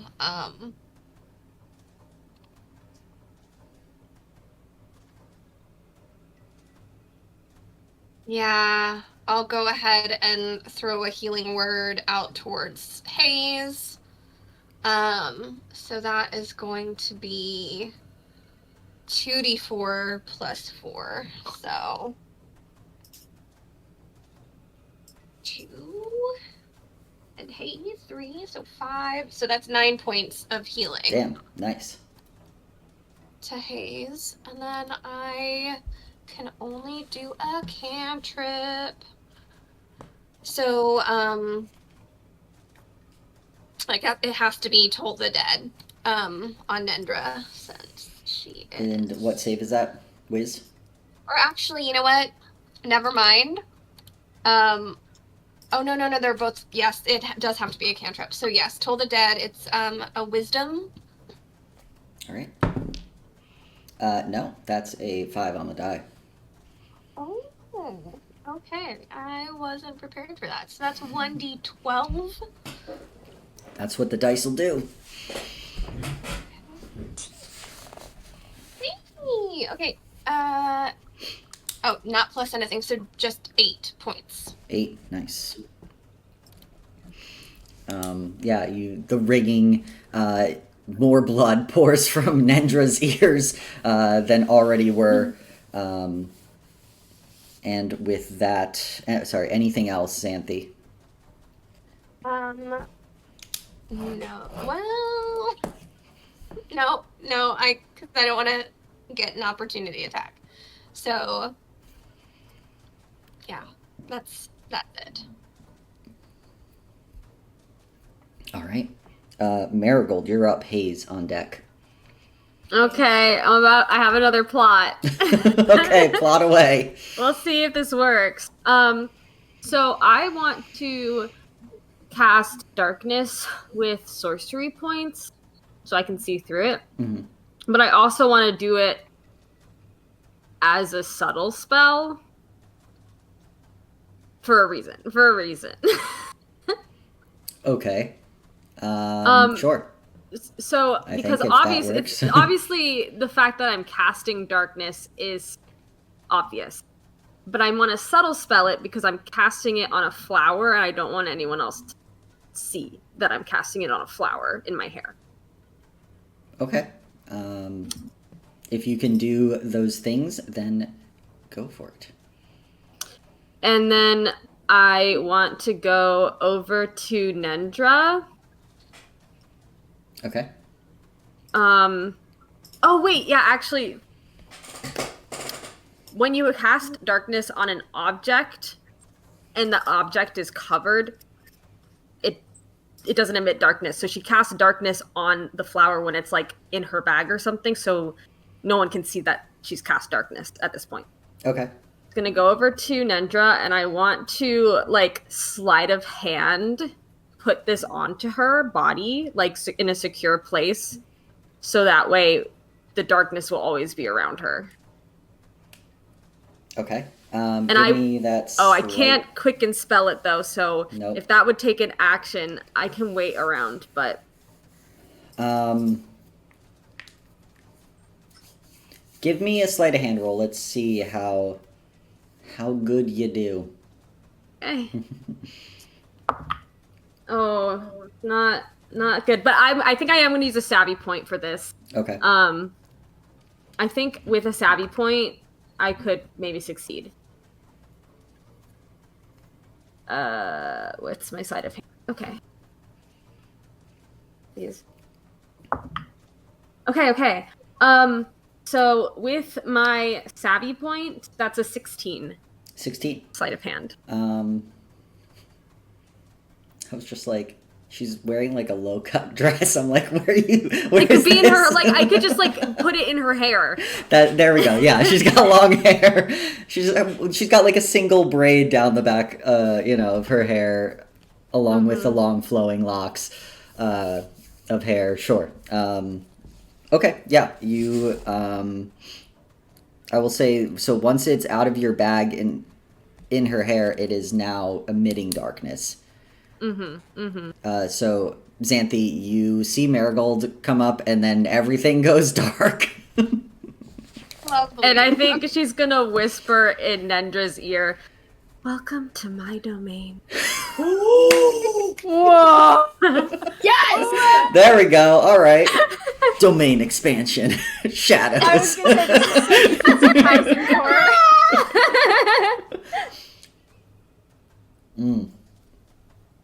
Whoa. Beautiful. Chills. You know what? You get a savvy point back for that. Because that's sticking to your shit. All right. So was that everything? I think you did more. I think you stretched some timelines to get some extra fucking things there, but you know Thanks what? for letting me be cool. Time's weird here. Yeah, it's fucking was dope. All right. Well, we're back to... Maybe I'll just get paid back for it in the future. Yeah. That's okay with me. Probably. That's everything here. Haze. How big is darkness? Oh, sorry. Yeah, let me put that in here. It's massive. I know that I'm worried much. that Haze is gonna get sucked up. I don't think and I it's can't heal that him. big. 5, 10. It's 40, right? 10, 15, 20, 25, 30. Is it 30 or 40, Marigold? I thought it was 20. I'm sorry, I'm trying to pull up the darkness spell, and I'm like, oh, where did it go? Oh, it's a 15-foot radius. So it's 30. It would be 30 feet across. So yeah, let me just put this a little bit betterly centered. There. All right. So with that, Haze, you were down. You're back up. And now you look over, there's just a cloud of darkness. That's not that unusual, honestly. It happens once a fight about, so. Yeah. Yeah. I'm gonna use half my movement to get up. I can't do anything on my butt. Can't see Nedra. No, but you do see Hakal. You do see a little asshole who knocked you out. Or no, actually she did, but yeah. Fighting my buddy. And with my bonus action where you cast Divine. No, I don't want to do that because I want spell slots. Just in case. Just in case. A little smite action. And I'm gonna whack him. Go for it. Whack. With advantage. Hell yeah. Nat 20. Fuck yeah! Oh, times have changed. Back from the grave and with a vengeance. Yes! All right. They're burning. I'm Hell yeah. full changeling, just like. Yeah. This is white Is on this white changeling crime. on changeling violence? I want to know what his deal is so bad. I mean, Lucas kind of gave it in the Yeah. chat. He is... Right, original Hakal was, but what about this guy? That's what Why is he not original? I don't know. What if he's one of... Well, like... Never mind, carry on. Yeah, give me... Roll your damage, Haze. Alrighty. I'm just picking Why would he betray Nendra? Real Nendra. Fake Nendra. Is your body gone? Save just for solidarity. So that's 2 doubled is 4 plus 2 is 6. Come on, 2 doubled. Oh. You smiting that 6. shit? You gonna Not- smite? Yeah, I've got 2 spell slots. Why not? Yeah. It might be time. Yeah. I'll The smart fight's- 2d8 extra. Well, radiant damage. Alright, Oh, that's true. It is radiant damage. come on, double 8s. Well, it's 1 8, and half of an 8 is a 3, aesthetically. Aesthetically. What is that, 11? Yeah. 11. 11! Yeah. So what was the first amount of damage? 6? Yeah. And then the 11 halved Mhm. to 6. Mhm. So 12, 18 points. Or he's at ASMR and 18. ASMR crime. Yeah.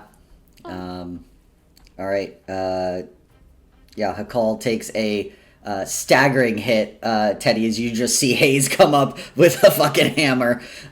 Just imagine he just gets brained from behind. He's like, oh, hi, Hayes. But not quite, as Hakal is still there. Is Teddy willing to kill this guy? Yeah, Teddy, you're up. I'm gonna answer that question. He's looking bloodied, so Okay. more than half. Less than Can I- half. Can I talk to him Sure. for a little bit? Yeah, give me 6 seconds of chatter. sidebar. Yeah. Give me a little sidebar. Well, time is weird. That's fair. Yeah. That's so true. As long as you're talking, time stops. That's how. Honestly. I think he's just gonna say, "What happened? Like, this is not who you serve." He's gonna point over to Nendra.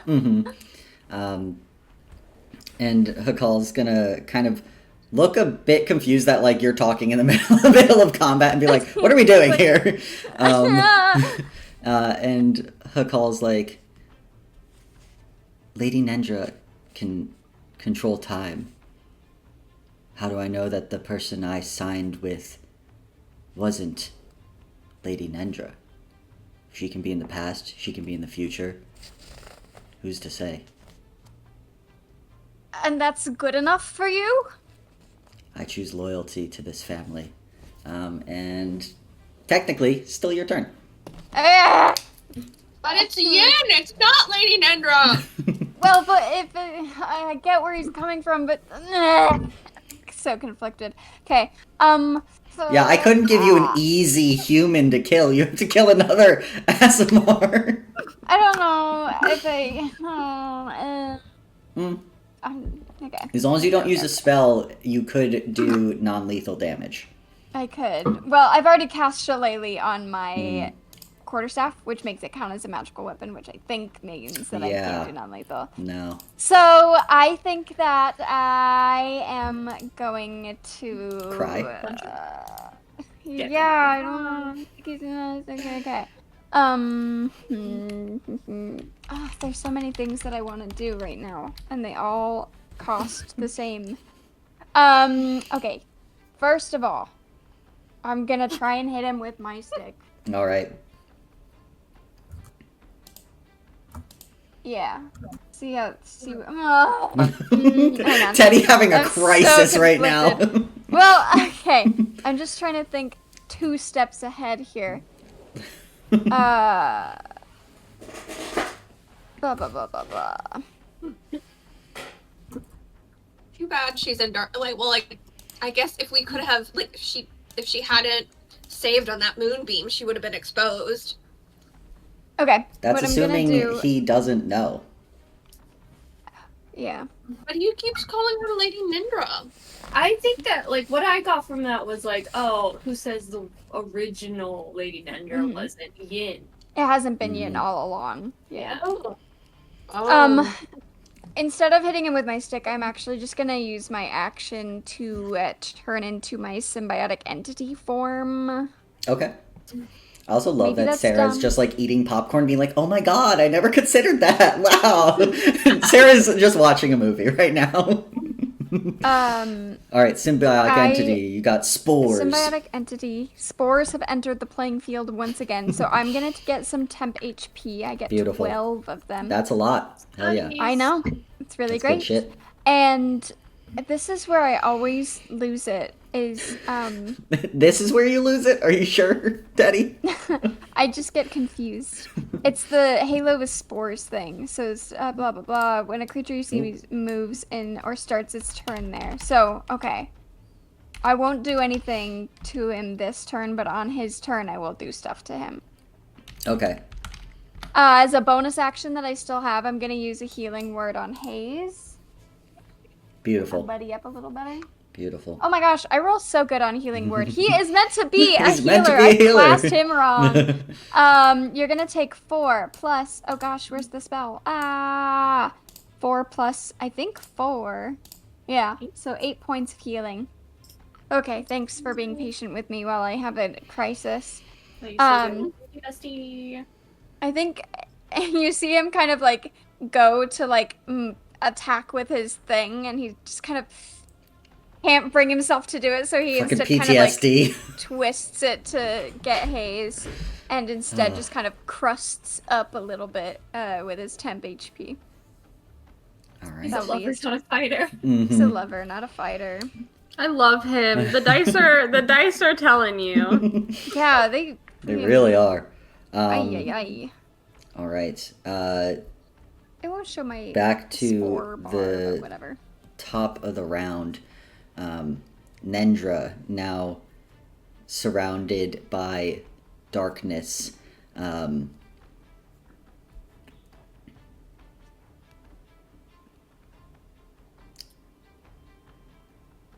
Marigold. Yeah. You can see through this darkness. Yes, I can. And you can see that Nendra's mouth is moving to speak, but what the sound that comes out of Nendra's mouth, the way it sounds a lot like your sister Eider. What? As you just hear your sister go, finally leaning into your powers more? Good. And then your brain catches up and you're like, no, that was Nendra's voice saying that. That wasn't my sister. And with that, it's Nendra's turn. She is going to, can't see shit, but she knows someone's near her because she saw you come up before you put the flower on her. And she's going to say as well, now in her voice, to you, Marigold, we are the Forsaken's children. We could have worked together. And she's going to turn, make an attack at Marigold, and then a attack at Xanthi. These are all going to be at disadvantage, as she cannot see in the dark, because it's not her thing. So first attack, wow, 4. That one's going to miss. Second one, Marigold. Jesus, a nat 20 and a 2. Oh. Good thing that was at disadvantage. And now the disadvantaged attack at Xanthi, which Xanthi actually can't see in the dark, so therefore it's a straight roll. If someone's attacking someone who's blinded, I think it's a straight roll. Is that correct? I don't Or is it just... think so, because it's not the blinded condition when you're in darkness. in the magical darkness? Let me, like... Look at... Yeah, what does the It's weird. spell say, Marigold? Okay, so the spell says... It just says a creature with dark vision can't see through this darkness, and non-magical light cannot illuminate it.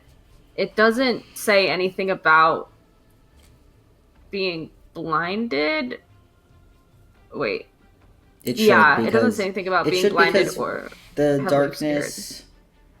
That's the reason to use darkness, is because... Yeah, well, I'm guessing because creatures can't see it, that they're probably blinded while they're inside the magical darkness. Like, it doesn't say that in the spell, but it says that creatures Yeah, you can't see it unless, through it, so... I guess, unless they rely on something other than dark vision or sight to see.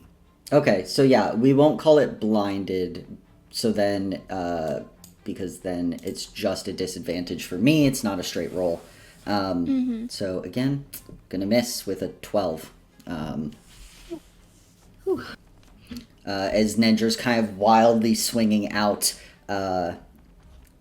towards Marigold and Xanthi. She will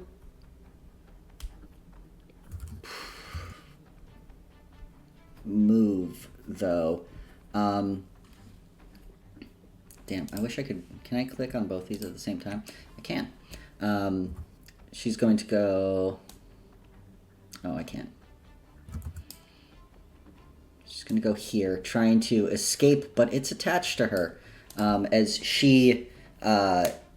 Marigold, you see, she kind of turns into almost like an echo, and like when she was walking in the halls, it's essentially a teleport. So there is no opportunity attack as she kind of like vanishes, reappears back to this spot.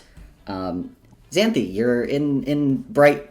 Well, it's not super bright. It's kind of a dilapidated, broken down building. There's like flashes of lightning though, but you can see again. That is her action and her ability. That's all she can do until she hits you and gets or realizes that what is causing the darkness. So. Okay. So now it is. Sorry, that was. It's Hakal's turn. Then it's Xanthi's. At the start of his turn, I'm gonna spore him. How much? I need him to make a Constitution saving throw, please. That is going to be a 14. 14 is exactly my DC. I don't even think he takes half damage. So, carry on. All right. As you can see, Hakal looks around. He can't see Nendra, and he can see that he is currently surrounded by you two. He is going to kind of... You see he takes one of the daggers and puts it to his chest, and he is going to cast Healing Hands and regain 3d4 health. Teddy, as you see this, you can't quite tell what he's doing until the exact moment when you feel that same surge of, well, what Teddy doesn't know, but that same surge of magic that allows you to heal people when you touch them or put your hands on them. Hakal has done as well. You see a bright glow of gold, and he regains some hit points. All right. But that was his action. Actually, bonus action, he is going to disengage and try to get fucking somewhere else. 5, Why are we 10, not leveled up 15. yet? Why do I not have Sentinel? 20. He's gonna back himself up towards this Into a bookshelf. corner? Yeah, What so a he silly guy. so he can't get fucking no one can get advantage. I'm taken by his throat. Push him All right, into 10 that is black That'll be so Hakal. hot. Xanthi, you're up. Marigold on deck. Oh. You technically can't see Hakal. You saw Hakal run, but you cannot see him currently unless you move because this is opaque. Or this is, opaque.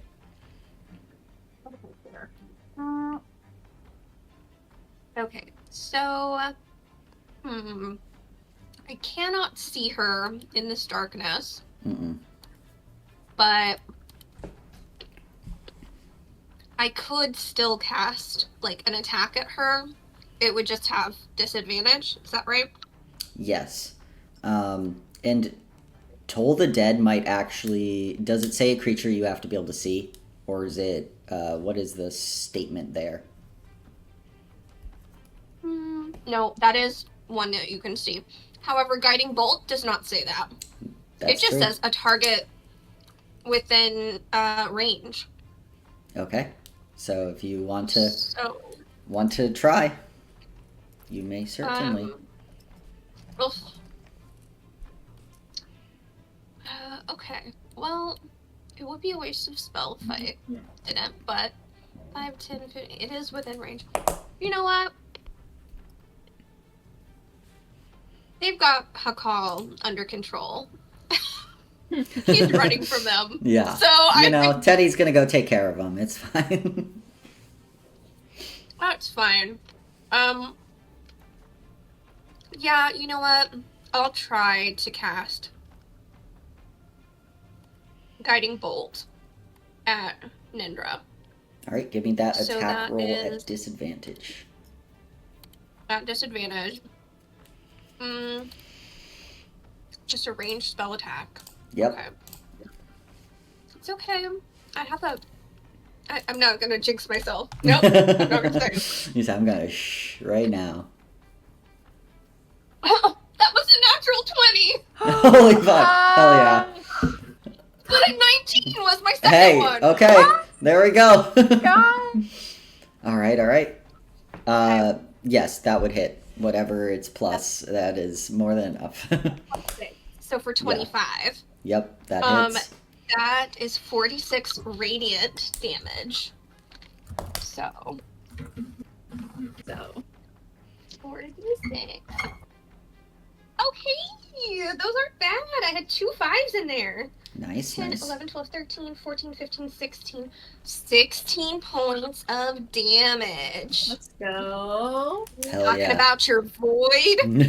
Some radiant damage for you. Yeah. That's our girl. Marigold, you can see that Xanthi gets off a pretty spot-on lucky shot into the darkness. Weirdly, like, almost looks like a explosion within, but then is like, implosion as the darkness overtakes the radiant light once more. It's funny because it's like they're outlined by Yeah, mystical they're light. outlined Like, in end the up dark. within a globe of darkness. Beautiful. Some solid damage to Nendra there. She's looking rough, Marigold. No one else can see. Then I'm gonna have my spiritual weapon attack her, and it would be at disadvantage, but it got advantage from the guiding bolt. So Yes. it's a straight roll. I do believe it doesn't say next attack or next next person to attack. What is the statement on guiding bolt? Until the next attack roll made against this target before Yeah. the end of my next turn has advantage. For sure. So yeah, straight roll. Get her with- ass. No. Okay. So it's not wonderful, but hold on. What do I plus? It's just it's still my spell attack, right? Even if it's melee. Yeah, it should tell you if you add what you add for your spiritual weapon next to it. I was like, I don't know if it's the +4 or the +6, so let me check. Spiritual weapon. It is the +6. I don't know if it's gonna be enough. That's only a 12. A 12 is not enough. You're like command your spiritual weapon to attack, and you're like waiting to feel impact, and then you're like, I don't think I hit. I think I missed, as you can't see anything. But that's all right. Good round there. And Xanthi, moving or saying anything else before the end of your turn?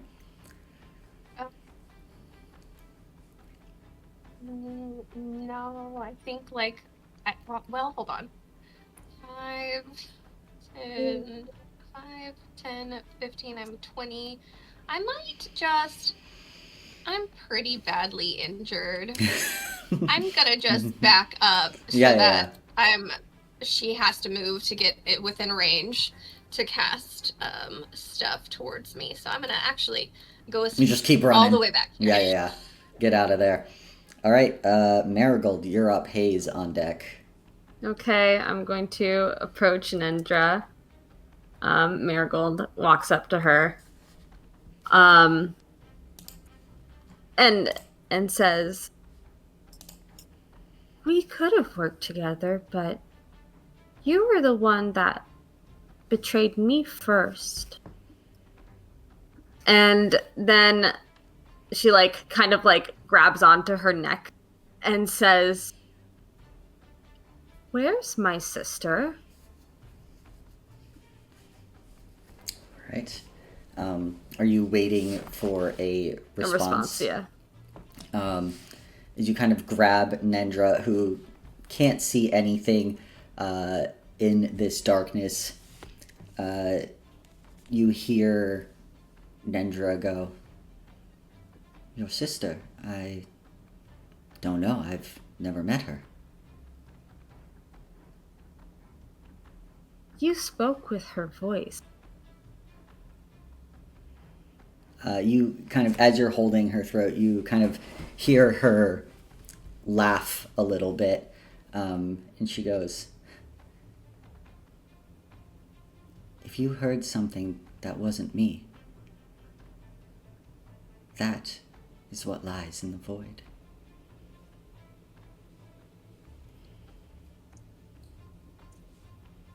Marigold's like, wait a second, is my sister talking to me? Is my sister the Forsaken, or was that not actually her? I don't know. Now she's confused. I don't want to accidentally kill her. Because I don't know how bad she. I'm gonna use the meantime. I'm gonna use my bonus action to cannibalize the spell slot for some sorcery points. Okay. I mean, she's definitely pretty badly injured. Yeah, but I just don't want to accidentally kill her. Yeah, I mean, you could purposefully kill her. Well, I want more information from her. Well, she said she doesn't know your sister.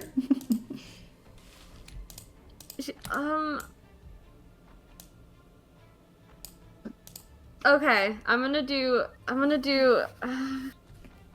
a first level inflict wounds on her. All right. Give me that. So an well attack last time. at an advantage. That did work so well, yeah. At advantage. So,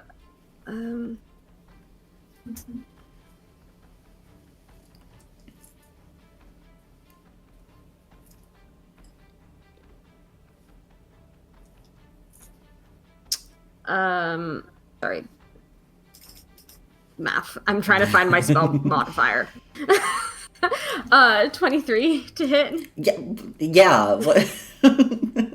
You're like, oh, what's my spell modifier? I don't know if it's gonna hit. Really goofy of me. Yeah, 23 hits. Okay. This is fine. I'm so stressed. I rolled so well! Why He's a lying liar who lies. This is a bad idea! How much, Marigold? You won't die. Math. Maybe we can talk to her corpse later. 24 points of damage. Yeah, 24 points of damage. That's so little. How much? You roll so much when you do inflict wounds. No, not every time! I thought it was the first level! I should have waited, but my friends, I don't want them to die while we wait. Bleh. Yeah, so... Marigold, how do you not want to do this as you do kill Nendra? She said she wouldn't die here! She's all talk. I don't know how to tell you this. She doesn't Marigold know everything. believed her! I'm manipulator. Marigold is manipulated. Marigold is gonna say, hopefully we can actually work together in my future. Yeah, as the kind of shadows around this darkness spell start to coalesce around Nendra, kind of choking the life out of her. You strike this final blow against Nendra, or Yin. There's this kind of massive implosion as sound vanishes and the room begins to kind of splinter. You see timelines, echoes of the past and future racing by. All of you kind of see this as well, as you're kind of dizzied from what just happened. you see two youngish tiefling teens climbing around the rubble of this room you're in, stopping and looking directly at all of you before one of them goes, "Ghosts, I told you so," and runs. You see, again, in a different time of this library, a heated argument between a middle-aged human man and several individuals bearing the uniforms of the Marut Society and the Citizens Volunteer Force. Beside him stand several dwarves and dragonborn covered in gold jewelry. You see again kind of these flashes of light and echoes of the past. That same man, now older, kissing the hand of Nendra in the library as they share a quiet conversation in dimmed light. And finally, a young man, a night elf, accepting a chest of papers and scrolls, the chest you'd seen earlier, from two emissaries wearing decorative gold armor over slim, silhouetted black clothes. With a deafening roar, sound returns and you all are in the grand library again. No longer the dilapidated version, but looking similar to when you walked in. You see the notes and books strewn across the table, and as Marigold, you finally take a breath and exhale, it fractures the frozen time as the candles flicker once more. Nendra's body and her call are nowhere to be seen. Maybe she did get away. And with that, we will take a quick break and come back to whatever is happening now. God. So Gonna kill that guy. so scrambled. Oh Ah! my goodness! Good work, everybody. Does that mean the darkness is gone too? The darkness is gone. My God. And you are back in the regular, boring, beautiful library. Good job. Good job. There's so many books. Oh my God. Where are you It's- talking? Well, I don't know. You gonna put that on the kill count or? Yeah, what do we do? Alright, put it on the kill count with the asterisk. Yeah, a question. Yeah. mark. that's good. Let's do that. We can always, remove it if we need to. Yeah. All right, Yeah. I need a sweet treat. Oh I'm baffled. my God. Marigold, you kind of exhale, breaking that tension, that frozen time. The rest of you kind of reeling, come to in the not dilapidated, maybe futuristic version of this building. And with that, Teddy, you take 2 Oh, points are these? of psychic damage as the unfinished time that you messed with caught up with you. Hayes, you take 8 points of psychic damage as the 3 unfinished timelines you messed with before Down Nendra again. disappeared. No, I got you. It's okay. Oh. You all see blood pouring from both Close. Teddy and Hayes. Hayes is looking real bad. With that, Teddy and Marigold, I need a Constitution saving throw as you two decided to take a short rest and push any exhaustion your body might have by forcibly making it heal quicker to the future. I got a nat 2. Ooh, a 12 for me. So 12. I'm guessing that fails. That fails. You both take 3 levels of exhaustion. Oh, man, I'm glad we did it. God. Rested.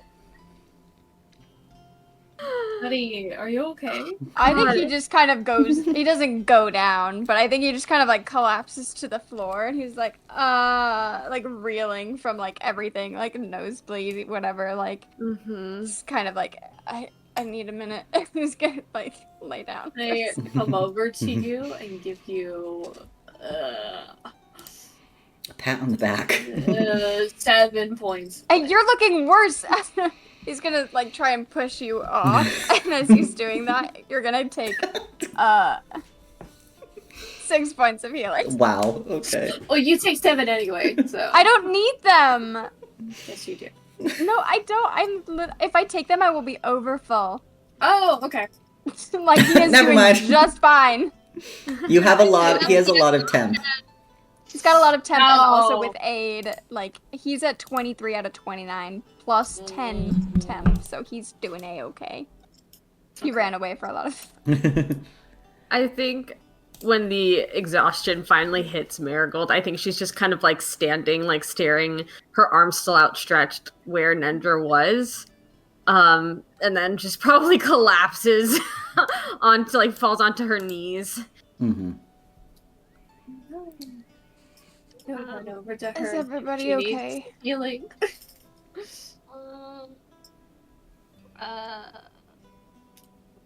Not great. Going to heal myself. I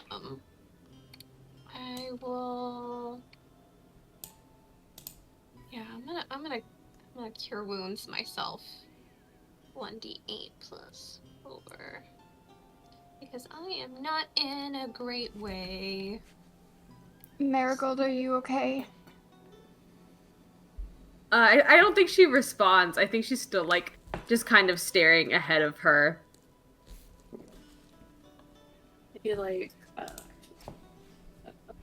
this is, yeah, it's, can I, like, do, like, a general medicine check to see if she looks damaged? She's damaged. Does she need healing? She's not bloodied. This seems more, if I may, internal, emotional, Oh, yeah. distraught. Pick a verb. No, Pick an 3 levels adjective. of exhaustion. 3 levels of But exhaustion. she's not, like, her HP's fine. Yeah. Okay. Well, Hayes can only. Can only fix the broken bones. Well, you can see that you, there's nothing that you can fix needs fixing. Okay. So I'm gonna come closer and like look where the body was. Or should have been, rather. Mhm. Just that's not good. Right? It's not a good sign. No. Where did they go? When did they go?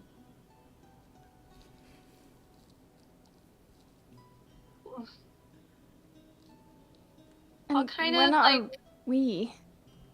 Yeah.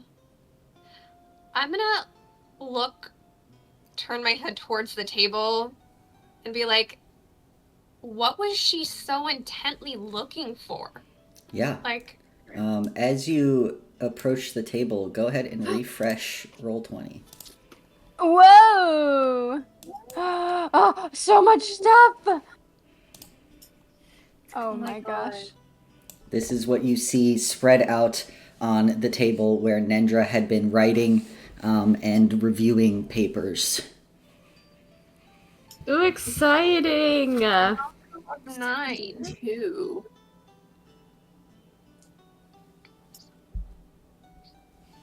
Three dates.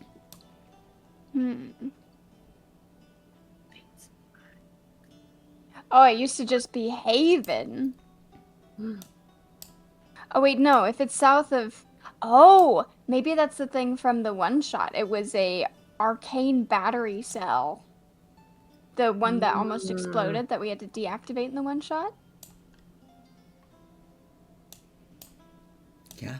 It's, Xanthi kind of looks over everything and I think starts to, like, read a bunch of stuff. You all are like, oh, something's got Xanthi's attention, and head over and see a few interesting items on here. Phew. Indeed. So many. Fate's eye, seen in the sky again. No, I'm like... Patience. The planar radiation sickness.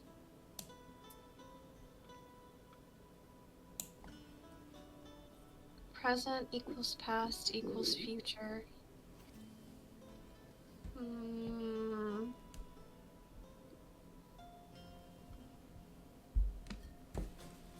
Fates. Grave elect.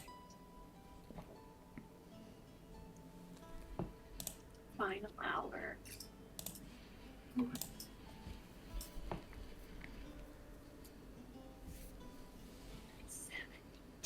Council of Nine.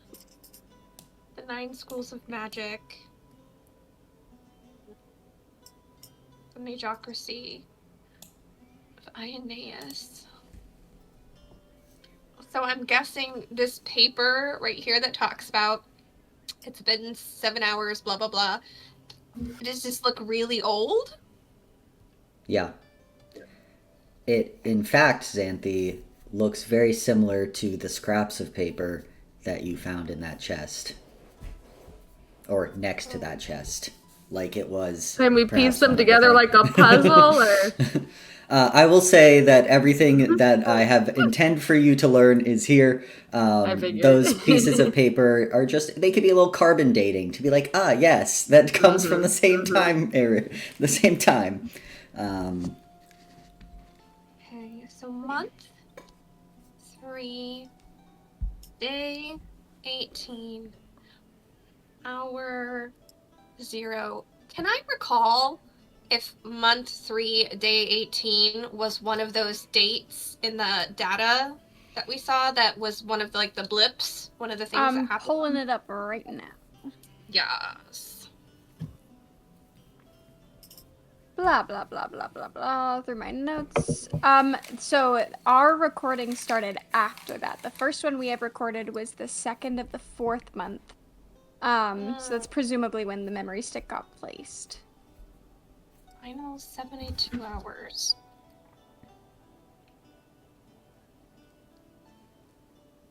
When will it occur? As in, it's going to happen again, or for the first time? 7 hours since the sky was torn asunder. Fate's eye seen again.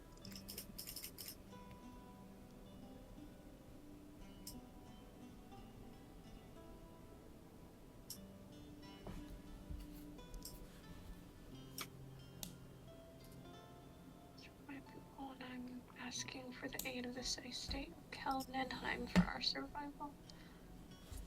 How? So the things that we saw when Nendra blipped out, there was the tieflings. They were like, guys. There Yeah. was, let me pull up my notes. There was the groups from the Maru Society, the volunteers, and a middle-aged man whom we believe is Mr. Jhalavar. Is that a correct assumption that we are leaping to, or is that too jumpy for us That's what just I yet? was guessing.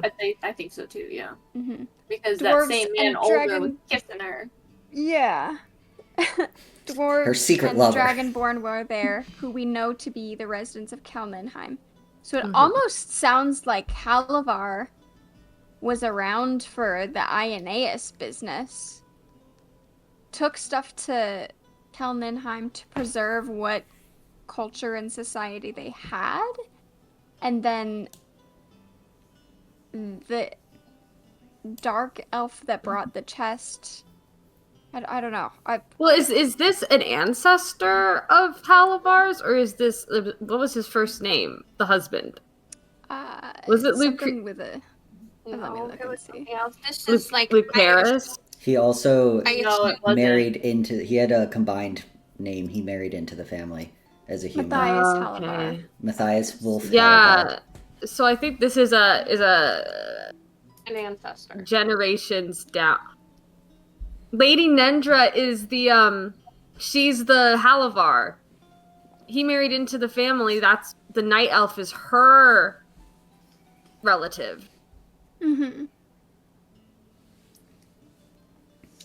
And as far as you all were aware, also the Lady Ninja Halavar was a full night elf, meaning there was probably So not a would've ton of been them. alive for a There's very, probably very not a long ton of them time. between whoever this individual is and Nendra, as they live quite a bit of time. They somehow turned to Kelnenheim for aid in their survival. And then there was some sort of gift in that chest. Potentially something to aid with their survival, maybe.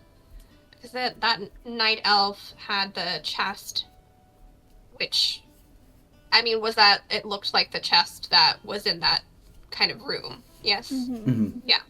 So, aside from these papers, there doesn't look to be any kind of an artifact or anything that is, like, lying on the table. It does not, no. Assuming Nindra had that with her. If there was something helpful or powerful. Okay.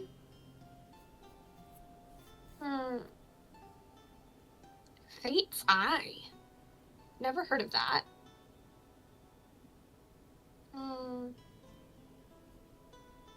And planar radiation sickness. I'm assuming we've never heard of that.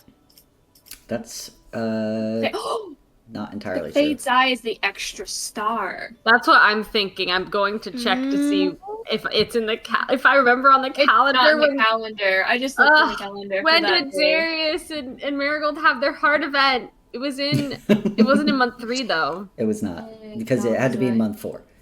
But That's probably when Zarius noticed it. Maybe that's when it first appeared in the sky, was that day. Hour 0, midnight. Right. Marigold's 100% on the test though. For her nat 20 is in the calendar. wow. Capturing the. I didn't even put that there. Important. But someone did. Someone thought it was very important.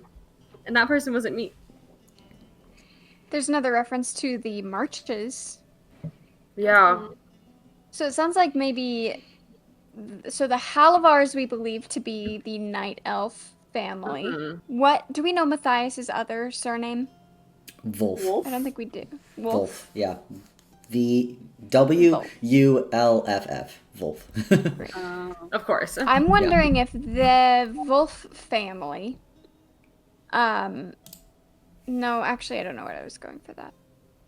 I take back. So, final 72 hours, that's 3 days. Is that like 3 days? No, but nothing happened on the 19th, 2021, month 3, day 21. I will say, Right? Are we in the case, final 72 hours? in case it is not evident, the underline and the handwriting are in the same pen, so to speak. So that wasn't I was on about the to ask, original are thing. those 3 those 3 papers that are all in the red handwriting that's the same, is that a lot more recent? Yeah. Because I was It's thinking that fantasy Yin, sticky She notes. was doing. yeah, I was thinking that Yin's written that recently, and with her time stuff, like, she was in the future, and so she was trying to figure out when it happened, and then I guess wrote that in the past with all the weird time stuff.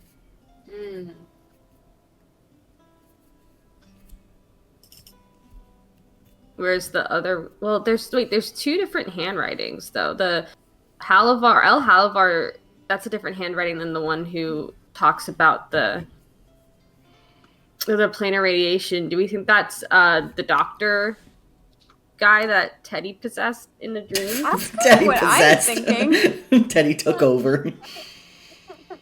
Because,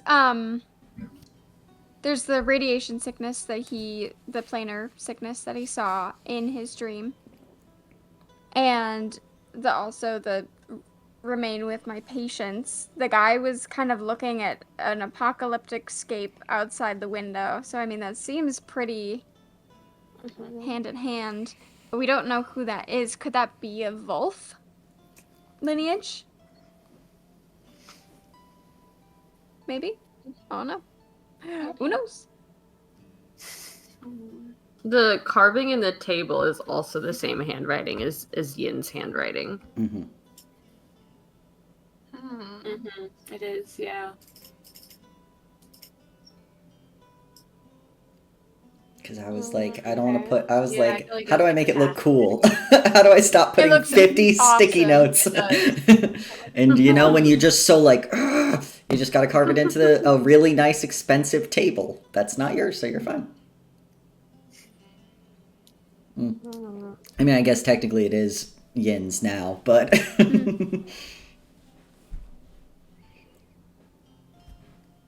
Is this something we have to figure out right now?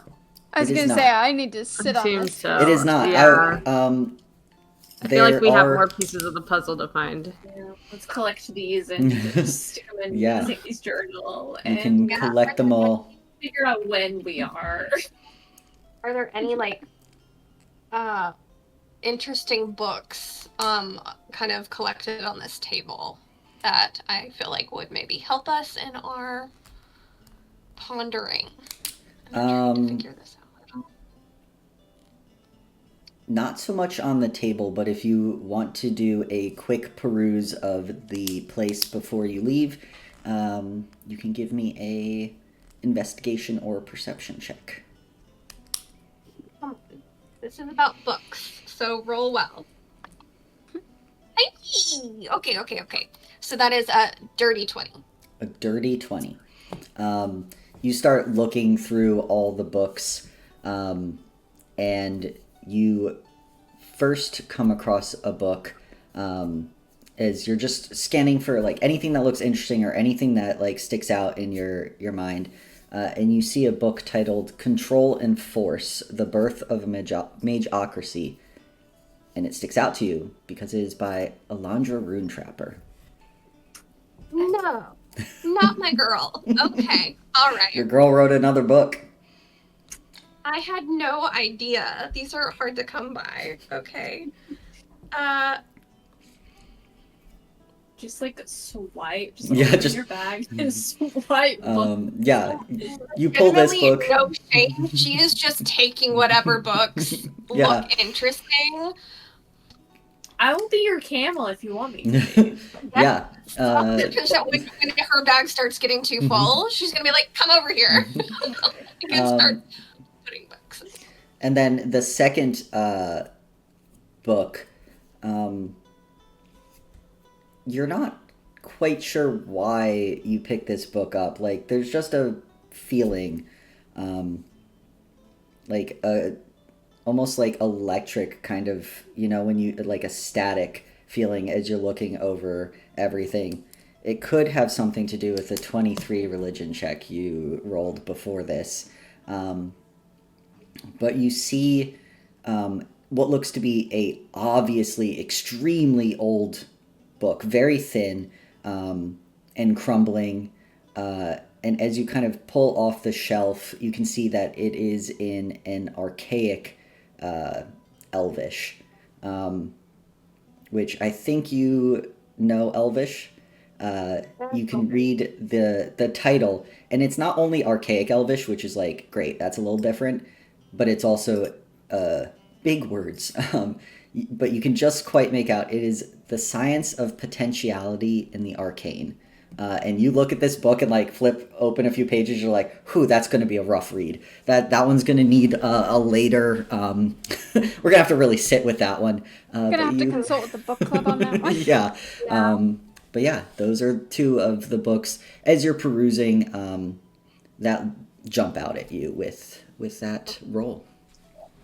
I definitely grabbed those shamelessly. Whoever, poor Matthias, does not need them anymore. He is dead. And Nandra, who cares? Yeah. She tried to kill us, so she doesn't get to keep her books. Revoked. Yeah, book ownership revoked. Mm-hmm. Finders keepers. And as Xanthi is kind of perusing all of this, you've kind of gathered up all the items that are on here and maybe written down the two other kind of statements that were here. I'd say probably Teddy. You first kind of notice the slight drip of water from the ceiling before you suddenly look and it turns into a deluge of just pouring water. You look over and you see the statues of kind of armor repeatedly alternating between pristine and broken and shattered. That sickness feeling kind of rising in you again, and your brain hurting. You can all feel kind of the wet of like blood running from your ears and nose, as kind of you start seeing breaks in the timelines of everything in this library. And Marigold, you hear Ider's voice in your head saying, "Time here is unraveling. Take what you want, but you cannot stay." Okay. She just runs over to the table, just grabs anything else that someone could have missed, any papers, and she's like, "We have to go right now." And she will grab whoever, and she with the third level of exhaustion. She's moving so slow, but so fast. She's not moving that fast, but she grabs trying. Whoever is next to her, and she starts pulling them towards the door. And hopefully that will turn into them pulling her and Teddy, because we can't go very fast. Yeah.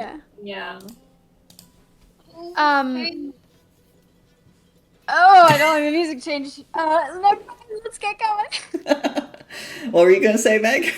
I was just gonna say, in thinking back to the people that we saw in the weird time pancake stack that we got, any tattoos or anything like that that Teddy would have clocked onto? It's okay if the answer's no. I think no. The biggest note was the clothing and excessive amounts of gold that, as both jewelry and armor that were being used. Okay. I will say that the volunteer, both the volunteer and Marit Society clothing, we'll say you're thinking this over as you all are starting to move. They look recognizable, but an old style, something that you maybe even would be old to when your dad was a volunteer, at least for the volunteers. A little unsure about the Marit Society, but it still didn't look Fairly like modern early day. volunteer Yeah. garb. Yeah. Got it. Cool. As they're running down the hallway, Marigold's gonna say, "Agnes." Oh, God. Oh, we gotta get him. Get him. Okay. Yeah. Well, he's just at the bottom of the stairs, right? So. Yeah, you guys can go ahead. I can get him. I don't want you to go alone, Marigold, and I can keep going. Take Xanthi with you. Oh, you're slower. I'll go with haste. There you go. Yeah. Get a head start. Before they go, I would like to I have I don't have the spell that I thought I did. Never mind, carry on. Bye. Marigold's gonna grab Teddy's hand and start running with him. Yeah. The two of you run. Run. Really I shuffle. can imagine just kind of staggering, yeah. leaning against the wall, Yeah, and as you It's all are not good. moving through this mansion, you can feel everything getting more and more unstable. You keep seeing random flashes of basically white as some past timeline is moving, but it's not enough to see anything that's happening there. It's just this was a house that has had people in it for a significant amount of time. And as you all are moving down the hallway, Hayes and Xanthi, you go down the stairs, and you can see that as you get to the bottom of the stairs, Agnes is sitting there with the sword, but doesn't say anything because he's not sure if he's still invisible or not and what you two are doing down here. So he's just sitting there waiting to see what you all say. You two can clearly see him as he's like... Yeah, come on! Just reach out my hand to hold his. He's like... Come on, we have to hurry. I think things are going very badly here. Those kids keep fucking saying things.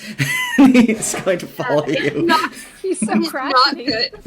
Xanthi no, it's not good. No comforting. The two of you help Egnez up and kind of like he's also old and slowed because he also spent a lot of time here with inadvertently taking some rests. So he also has several exhaustion levels. But you two help him. Marigold and Teddy, you're at the front door. Are you just throwing the front door open and heading out? What are you doing? Yeah, I don't see why we Yeah, no, at this point, it's like weird time stuff is happening. Those guards might They're be at a probably not different even time. there anymore. We just, and they should honestly also be fleeing at this point, so. Yeah. The two of you kind of throw open the door and head out into the main driveway. You're met with like the cool evening air as you hear your feet kind of crunch on the cobblestone driveway.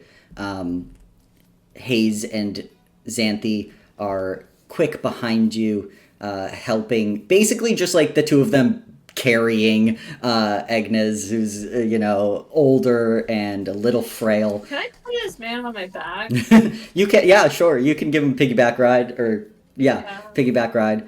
And as you all... slowing both of us down, at least. As you all kind of sprint away from the house, you just catch over to the side that there is a guard that looks to be face down in the kind of side lawn, as you all just keep booking it until finally you get to that same point, probably like a fourth of the way into the yard, where you feel yourself just kind of finally step through that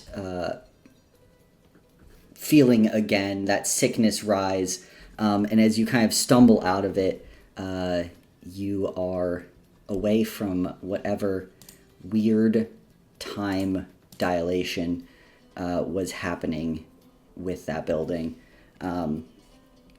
And as you turn around and look back, you can just see kind of a shimmer of almost a bubble around the building. And there's some parts where the building, like the Nat Geographic, things, you could see like one part of the building where it's being built completely up, and then another where a different part of the building is crumbling and decaying. That building is currently being a disaster of Nendra being there, or Yin, and what happens when you mess with time.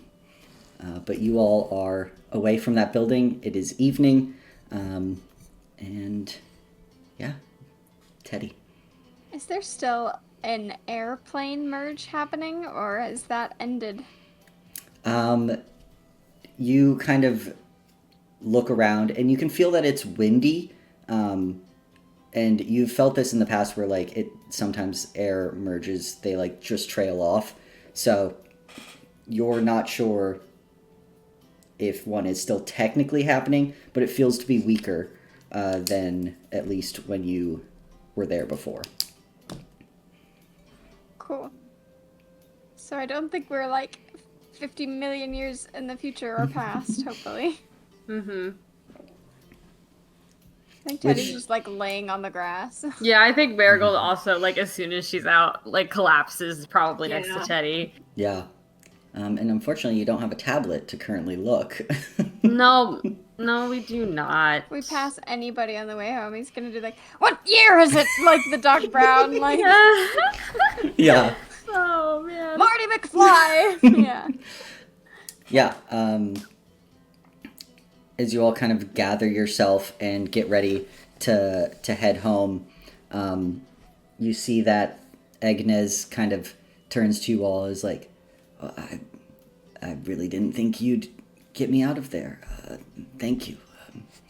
Are you See, all right? You look quite I told unwell. you that we were a capable rescue party and that you would see. Well, Oh, I stand corrected. You may want to talk to Stannis as soon as possible, because we thought you were probably dead. Correction, you three thought I did Yeah. not think. Right. So we didn't tell her you were, but we said it didn't look great, and she was upset. So you may wanna, I believe we said you were a victim of a planar occurrence. this is In hindsight, it wasn't untrue. No. Yep. also I might take a nap first. I'm feeling quite worn and, well, hopefully I won't be dead when I wake up, so I can go say that I'm It's a alive. Do we ever see, like, civilians at the, like, kind of healing center that the volunteers have? Like, would it be appropriate to bring Agnes there? Because I think we all should go there to get a new tablet, to check in with Lealia about everything. Yeah. Sleep. Yeah, I mean, let's crash in our schoolhouse room. it's I just mean, mostly it's probably closer than our Yeah. house. Yeah. I don't want to walk all the way across Old Haven. yeah. I'd say Where you are can you, bro? definitely you can Bro, all you're not head looking there. good, Yeah, you see that. Are you encouraging Agnes to go with you as you all head I'm just there? gonna leave him on the grass. yeah, like we would feel better to make sure that you got seen to, rather than leaving you to make it home on your own. Well, I appreciate that. I guess lead the way if you know how to get there.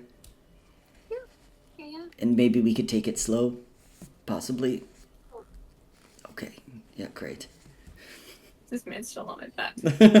Do there happen to be any, like, carriages or wagons or anything? I can turn into a horse to drive us there.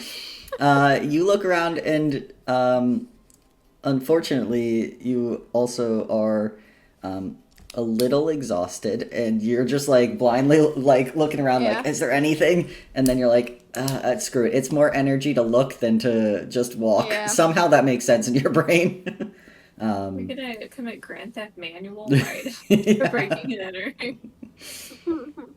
You do not see the rest of you also who are not exhausted do not see any like carriages out in the front of the house either. So Cool. Right. but yeah, you Cynthia's probably just gonna chatter at him about his work while they're making it back, about like his gizmos and all his, like, I wonder what that does, and I don't know. It's probably not a good time to ask, but maybe sometime later you can like you can tell me.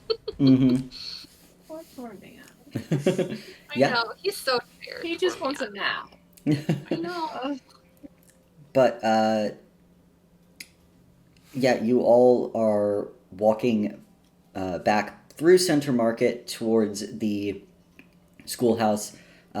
Teddy, do you pull someone over and ask them what time it is? I think he definitely will. Like, if we see somebody, he's gonna try and not be like strange and weird about it. But I think it probably will come across that whatever. But he's just gonna say, "Excuse me, do you have the time?" Yeah, I'll say you ask kind of like someone who looks a little fancier. You're hoping they have a tablet on them, and the guy's like, "Oh, sure," and pulls the tablet. It's like, well, it's 11:05. And do you happen to have the date as well? You see, he looks kind of like what? He's like, Bags well. under his eyes. Yeah. He's like, well, it's still the last time I checked of month 6, so. Fabulous. This has been the longest shift. He's gonna like find his like volunteer thing to be like, Yeah. we're just goofing, just bros here. Yeah. The guy's like, oh, yeah, no, I feel that way sometimes, you know? Well, have a good night. And he kind of like walks off. Yeah. Have a good night before after. Yeah, and Good morning, dude. you here with that time. Granted, you all didn't check the tablet like right before you went in, but you did check it pretty closely. And maybe a minute has passed since the last time you checked the tablet. What? Oh, Spooky Yuki. But as you all make your way to the volunteer schoolhouse with Agnes in tow at 11 o'clock at night to hopefully talk to Lydia, get a new tablet, and get some healing, I think that's where we will end the session tonight.